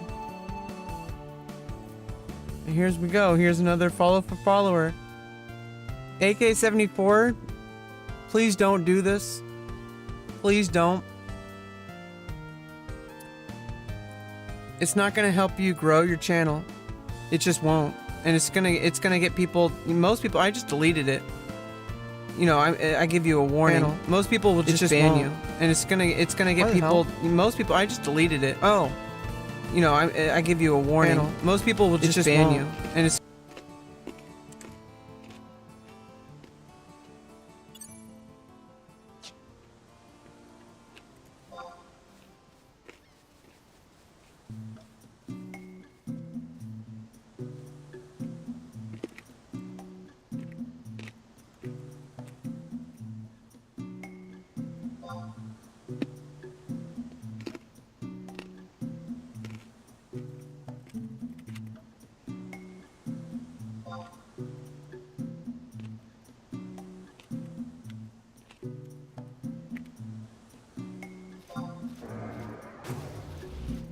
yeah, if somebody has the resilience to be able to get level 60, that means they can do limit break, and if they're wearing artifact, then you know they at least have like the like ability to like do stuff in game. Otherwise, if they're in dunes especially, it's really a coin toss.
Hey Mikachu!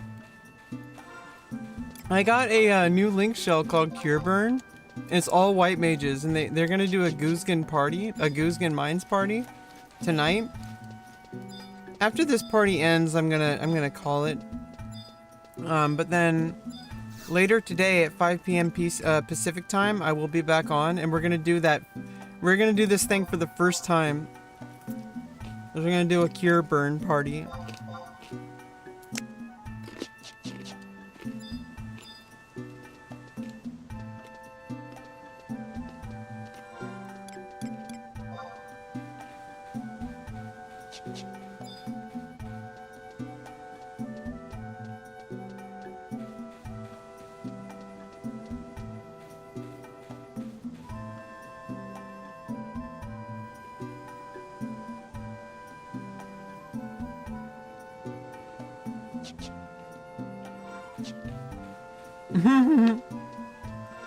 That's okay.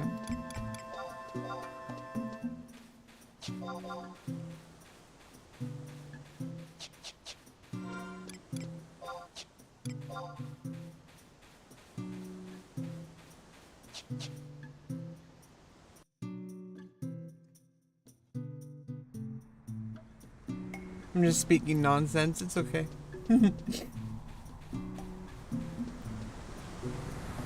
Basically, undead get damage from cure spells.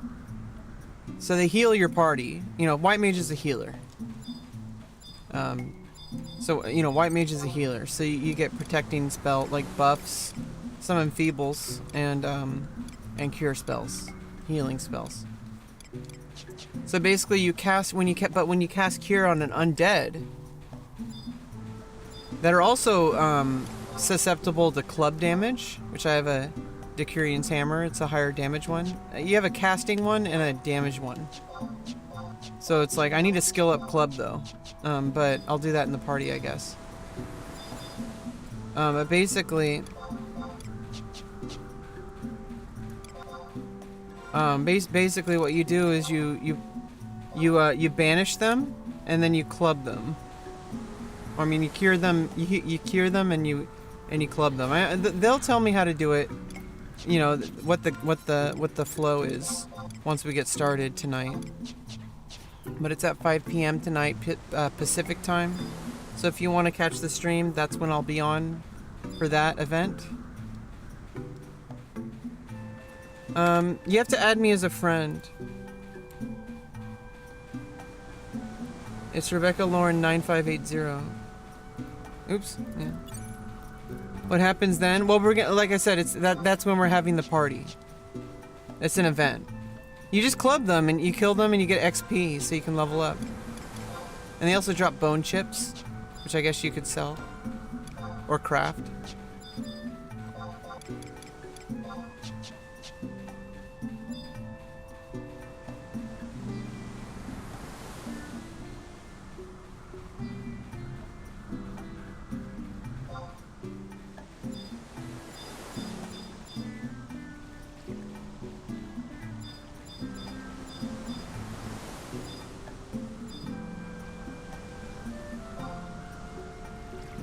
A little sandy boy.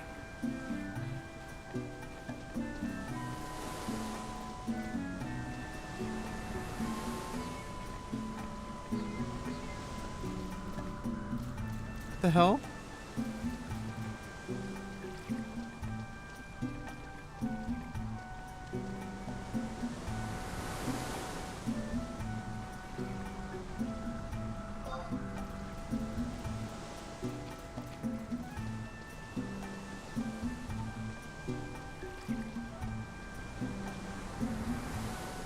I just have this macro explaining this so people don't think I'm a bi. I'm a little sandy boy, no keyboard, just a gamepad. I just have this macro explaining this to people so people don't think I'm a bi.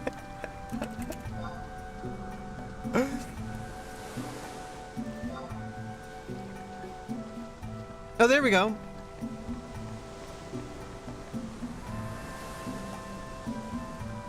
I made it.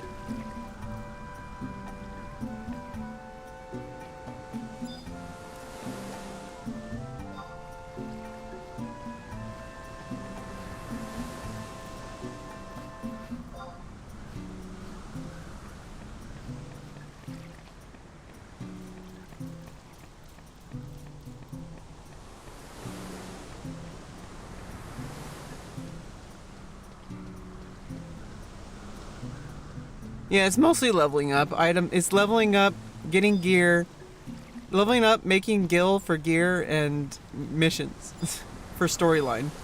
Those are the three things you do here. And there's also the things that aren't part of the game but are, which is like what we just did right now, like the having fun with people, with each other, like just chatting.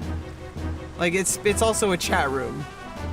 It's like an interactive chat room as well. Like we can just kind of just have silly moments like this. Like we're hanging out in a boat. We're in a boat. We're in a boat. We're in a boat. We're in a boat.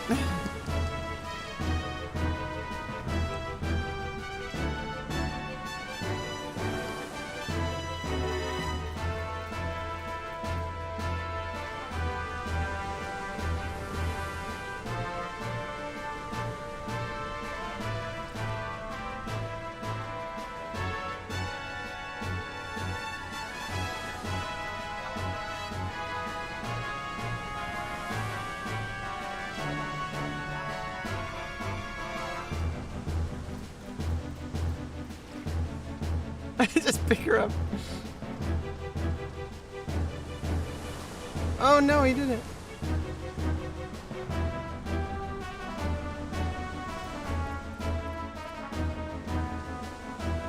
We all gotta get on the boat. There we go.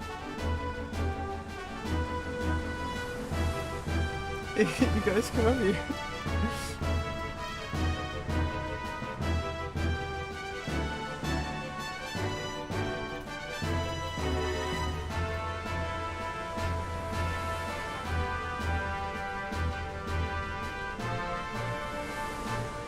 Yeah, you can glitch yourself up there.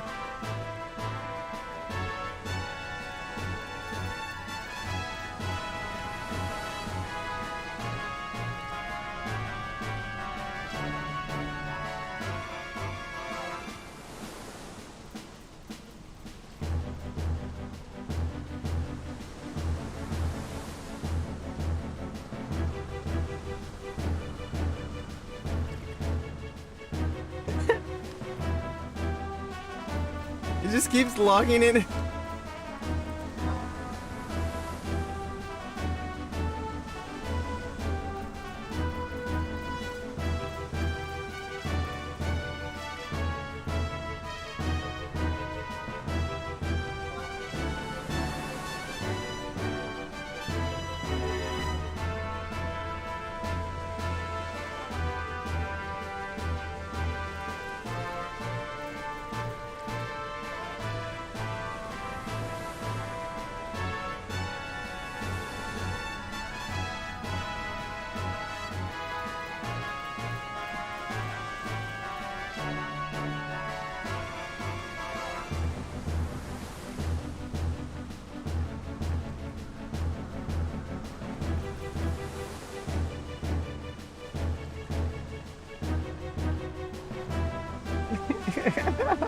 We're just climbing on the boat. Just climbing on the boat. We're just going to wee. Wee.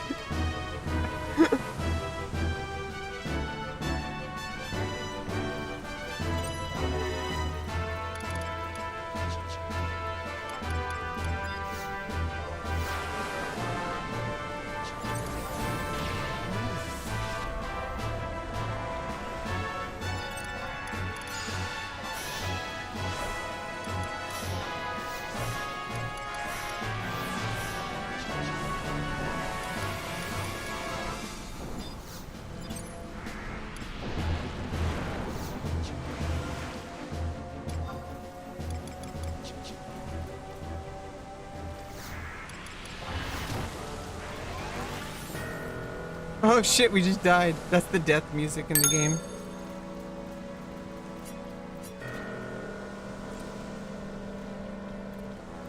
This is the music.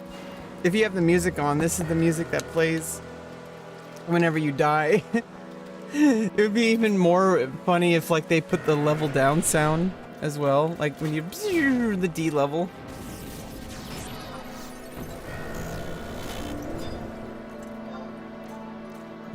Taro Ninja. Let's go.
Yeah, we just hit level 20. I gotta get level 21 before I take a break, because I need to be level 21 before we get to the party, because then you can use Cure 3. Level 21 is Cure 3 and regen. I also need to get Sneak. I need to buy that spell.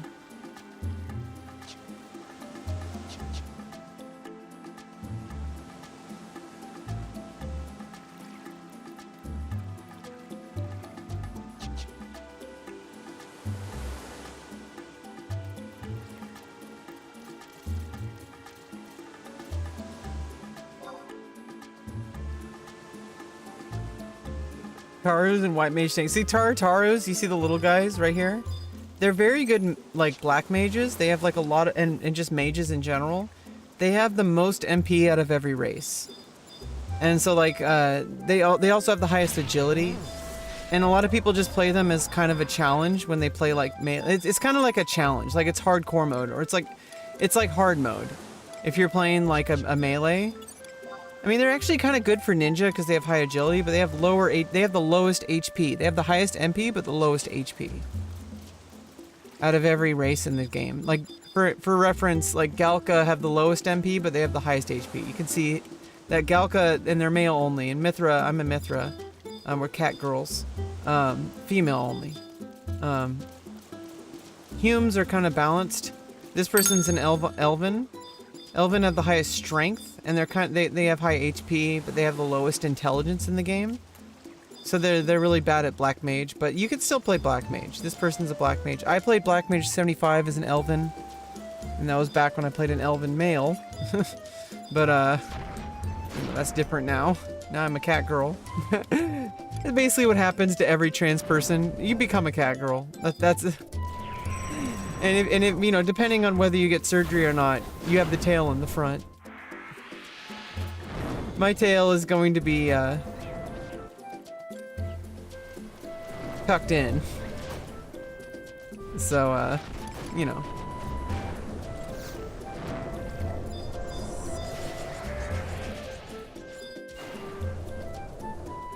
Cat girls are cute. I'm a cat girl. I would know.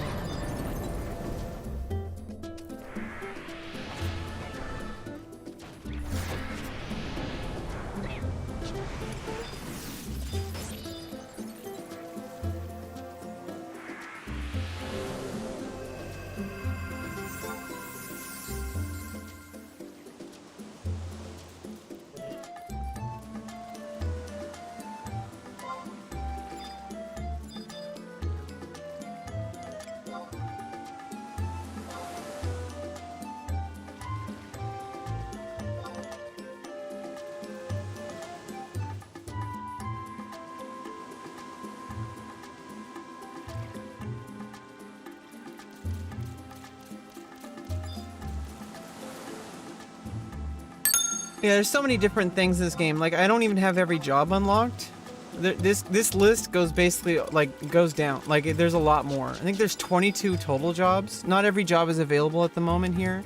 They do plan on adding every single piece of content, but making it, this is a forever 75 server. So everything is going to be rebalanced to 75 on all additional content past level 75. I don't know how they're going to do it.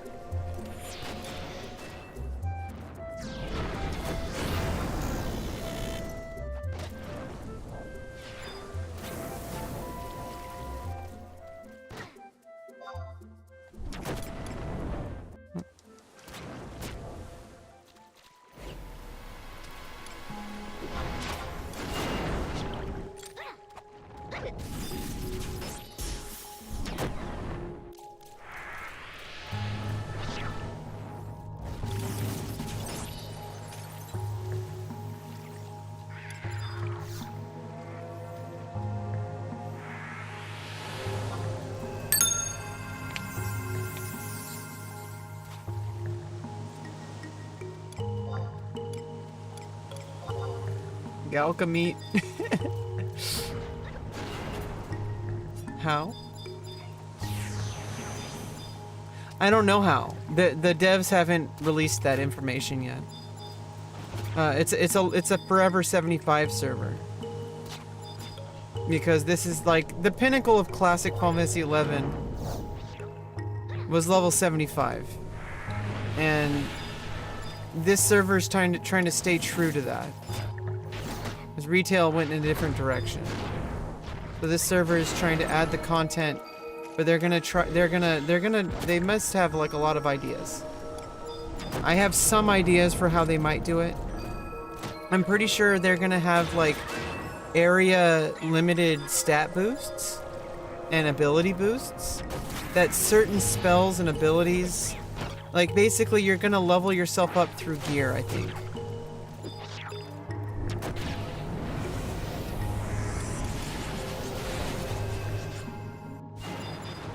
And through like unlocking certain things. I'm pretty sure, but those things will be zone locked. So only zones where that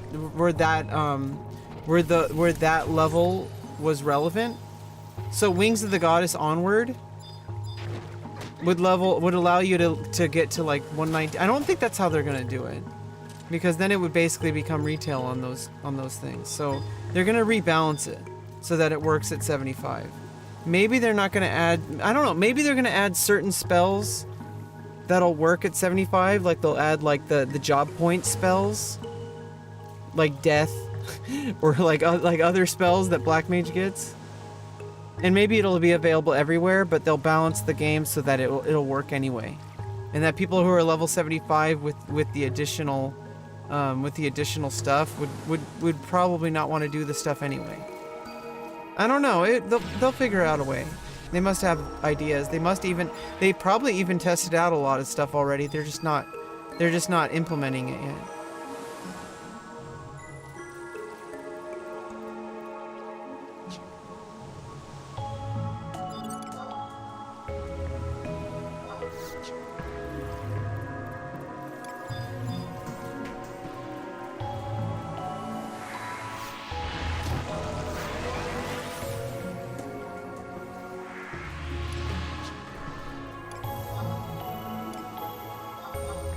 Taru life cycle.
Yeah, good luck studying. Wait, are you the lo-fi girl? Are you her? I've seen you on YouTube before.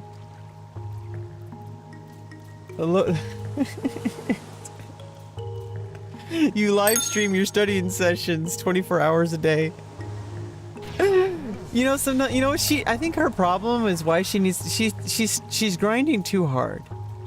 You need to take breaks so your brain can actually recover and function, and then you learn, like, you know, you need to sleep. You can't just be awake 24 hours a day. You need to process things in REM sleep. REM sleep is so important. So important.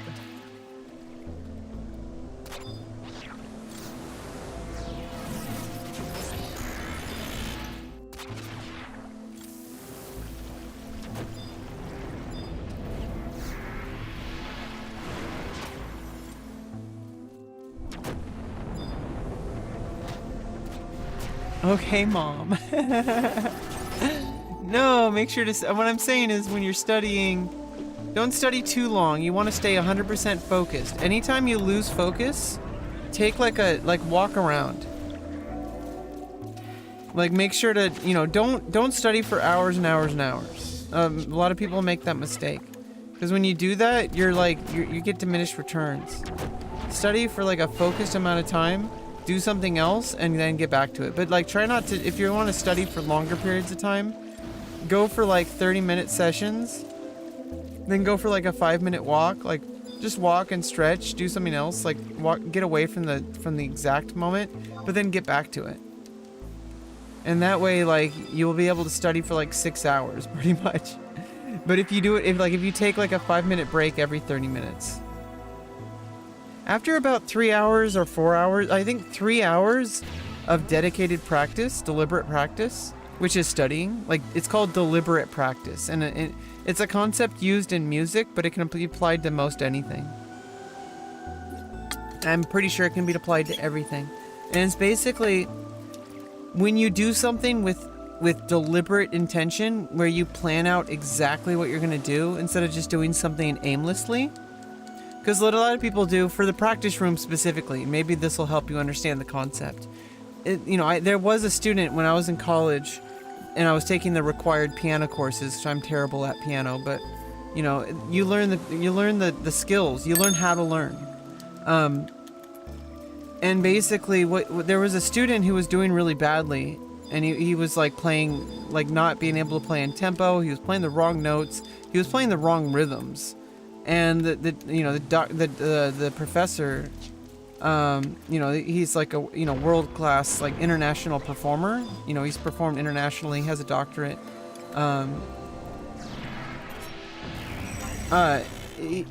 He was saying, like, because the student, he was like, but I practiced for hours and hours and hours, and the teacher almost like yelled, but he was like, no. He's like, it's not about hours and hours and hours. You have the ability to fix it right now, this moment, not hours from now, not weeks from now, not days, not months from now, right now. That's how you improve over time. Not from practicing for hours and hours and hours, just saying, oh, I'm gonna just go show up to the piano and play a few songs, and like, no, you need to schedule out your practice sessions. Like and some people get like super anal about it. They're like, for 2.3 minutes, like for 2 minutes and 15 seconds, I'm gonna do this specific activity. For then 4.5 minutes, I'm gonna do this specific activity. Then for 15 minutes, I'm gonna do this. And while I'm doing that, these are the sub things that I'm gonna do. Like you break it down so that you specific, and obviously you don't have to be that crazy. You work your way up to that. you work your way up to crazy. Okay. You have to be crazy to improve at things. You have to actually be a fiend you have to be addicted to self-improvement in order to actually get to the level that you want. Especially if you want to be like a world class at something. You have to be obsessed. You have to be actually insane in order to improve to that level. And it's like you're gonna lose your sanity, but in a good way. Like, because you're being deliberate. You're being strategic about it. You do, like, if you want to practice for an hour a day, you can split your practice sessions into 3 20-minute sessions of doing deliberate work. Like for the first session, you'd like for let's say you're playing like a flute or a clarinet, big wind instruments. You're going to be playing the exercise that you do in one of these sessions is going to be long tones and scales. So scales and long tones. That's where you literally are just focusing on the absolute fundamentals. You usually call it the fundamentals session. So fundamentals are going to be different depending on what instrument you play. So for piano, fundamentals are going to be posture, breathing. Breathing's going to be in any instrument, but like in posture as well. But like posture, breathing, hand placement, like for piano, for specifically, and scales and arpeggios. Scales and arpeggios is usually what you do. You do your scales and arpeggios, and you're deliberate about it, so you're 100% focused the whole time. You're not going on autopilot. You're in control over every single moment. If you do something wrong, you notice it, and you change it. You fix it right then and there. You don't keep going on, because practice doesn't make perfect. Practice makes permanent. So if you practice wrong, you're building the habits of doing it wrong, which is why people end up practicing for years at instruments or chess or whatever. I have the problem with chess where I can't really seem to improve. That's because I'm not actively working on it. I've said this before, this time in my life, I can't focus on chess. It's too much.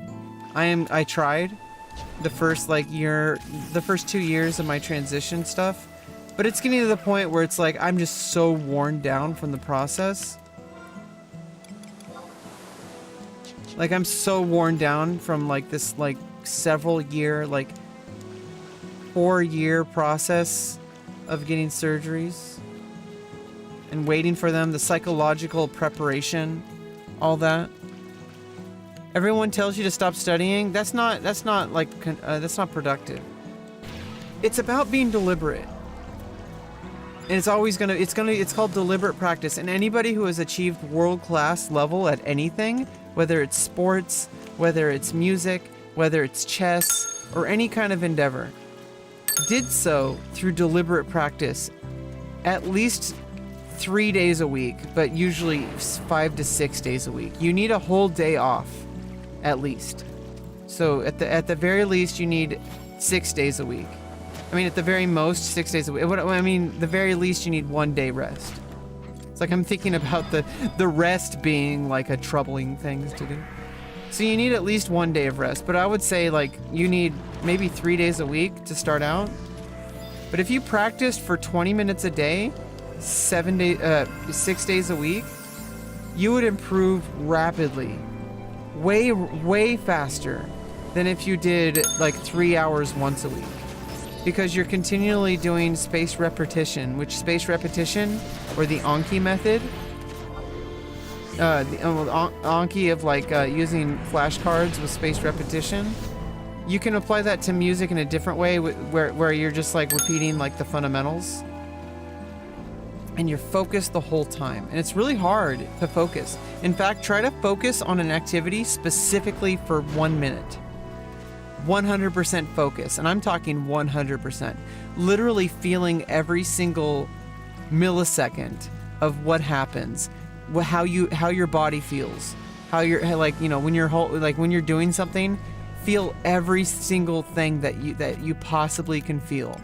Look for 10,000 things, and once you found 10,000 things, find 10,000 things for each of those 10,000 things to focus on.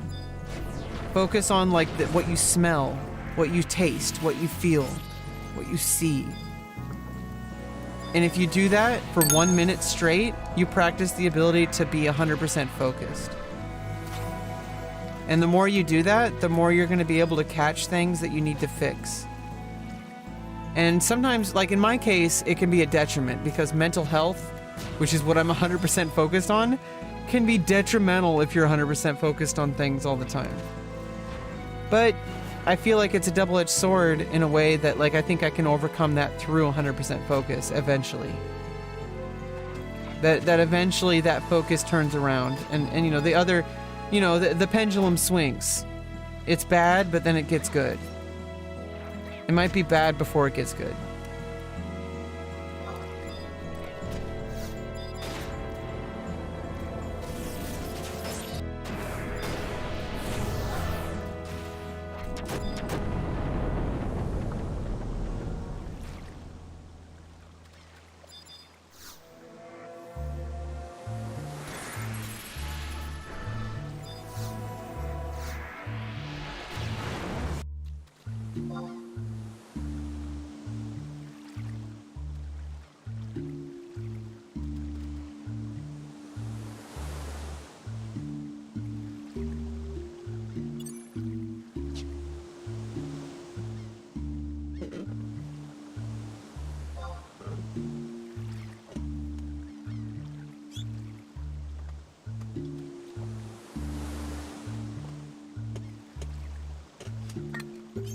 Drink plenty of water. And also physical activity. Physical activity is probably another thing that will help you in between studying or practicing. Because physical activity like works your brain. And when you're studying or improving in anything, like that's why you need that spaced repetition. Like doing things with 100% focus, giving yourself time to process, you know, give yourself the space so your brain can work and actually move those things into long-term memory. And then what happens is over time, it pretty much happens by accident. Like you don't even notice things. Like you could like not even be trying, and you'll end up it's okay. There's there's 4 different stages of mastery. There's and you know, these are 4 different things that apply to anything that you learn. The 4 stages of mastery are unconscious, Oh, what's the word? What's the word?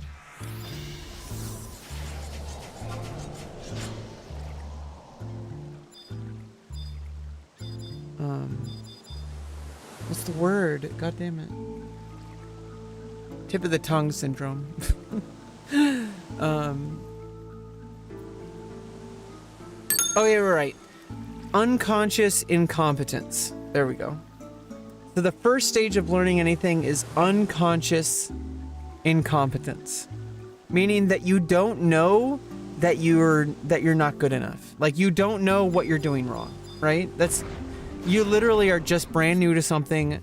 Usually you need guidance at this stage especially, but you should have guidance the whole way, every stage, because at the last stage, unconscious competence, where you could literally like do it naturally without even trying. And then you focus that 100% focus on things that are going to be very helpful in a way that goes to like world-class level. We're talking world-class level. This is very rare for people to reach this stage. This like unconscious competence is the highest form that you could ever achieve in anything. And obviously it's going to be like, there's no ceiling. There's no known ceiling to human ability. Nobody's reached that ceiling, at least. In anything.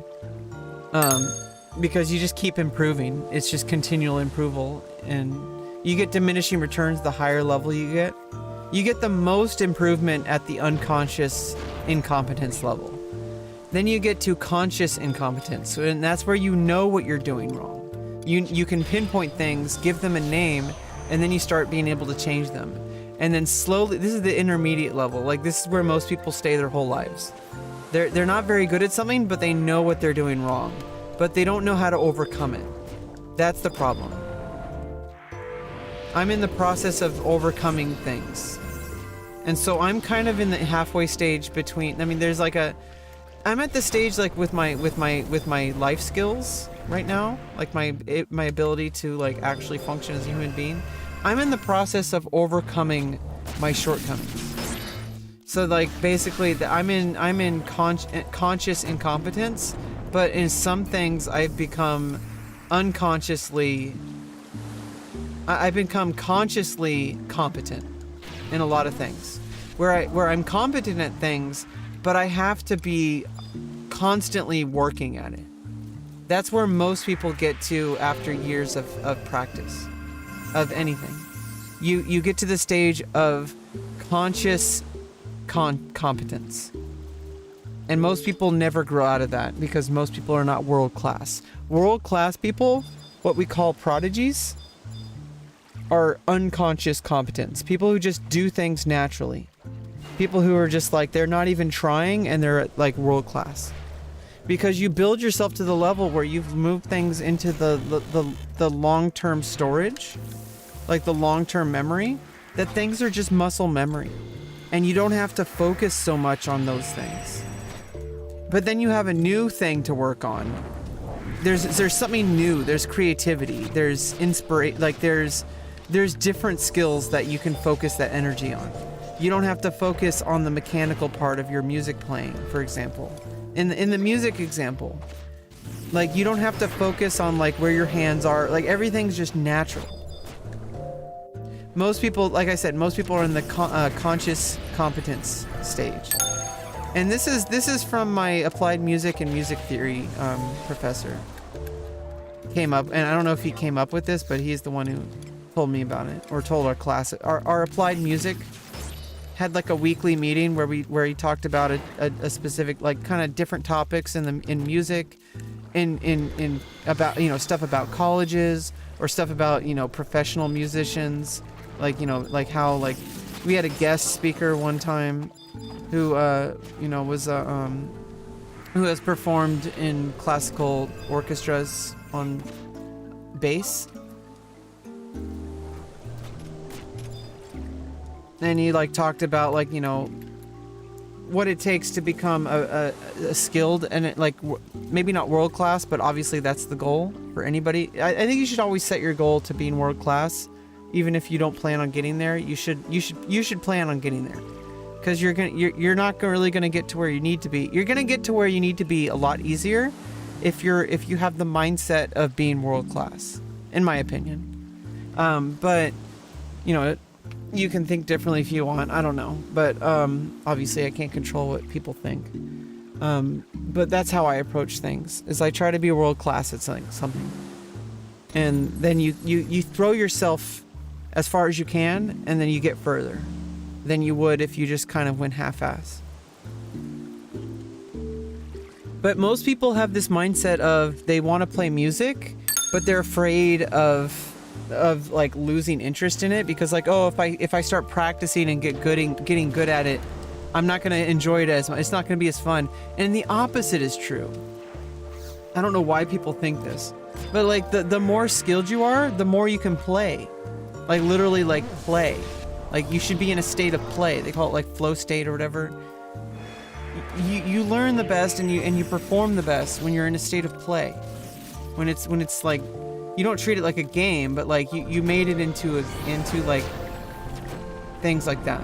But here's the thing. You're not going to achieve mastery at something if you only do it when you enjoy it. The number one skill for improving at anything is consistency. And with consistency, you show up even when you don't want to. You show up even when you're like, obviously you don't show up when you're gonna like injure yourself. Which means like if you've over practiced, you can have it can be a detriment. Because you're gonna injure your body, which is gonna prevent you from practicing, which is gonna prevent you from improving.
Oh, it's called 14. That's one.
Oop.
Wrong spell. Like trying to cure, but I was on the wrong page.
Alright.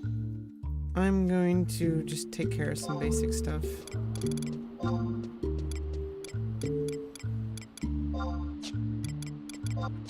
And then I'm gonna end the stream. And I'll be back later at 5 p.m. Pacific time to do that white mage burn. First I need to get cure 3. Very important to have. So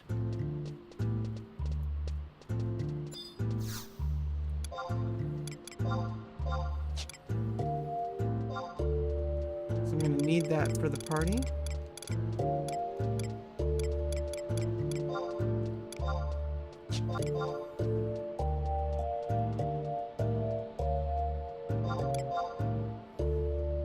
It's like the most important spell. Ooh, and Silena. Oof. Where's my gil though? I need gil. Silena is so important.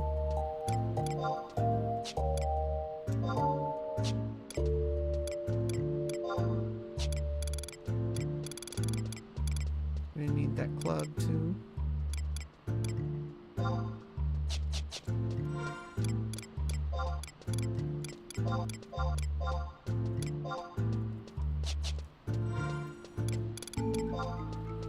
I'm gonna test this out. If I can I equip a link shell if it's not in my inventory on this server? Because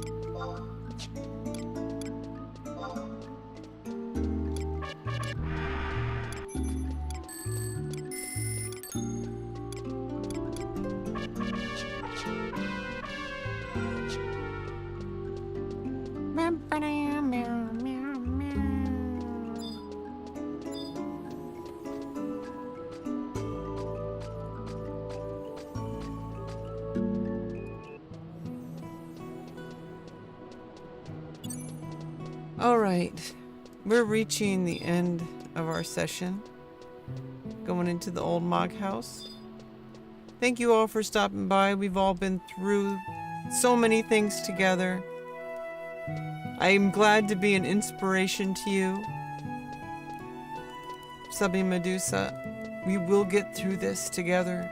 This world that we're living in wants to make our lives as hard as possible, but we're going to overcome that. Together we can make this world something worth fighting for.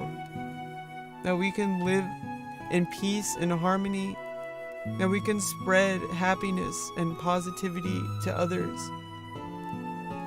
Whether we play in a video game or whether we're, healing people, whether we're just doing our job, just trying to, make ends meet, whatever that might be, we will make it together.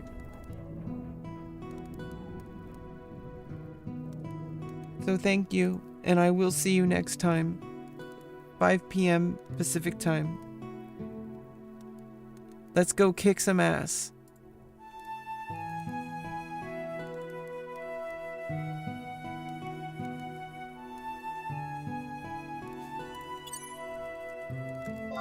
Goodbye. Thank you for stopping by.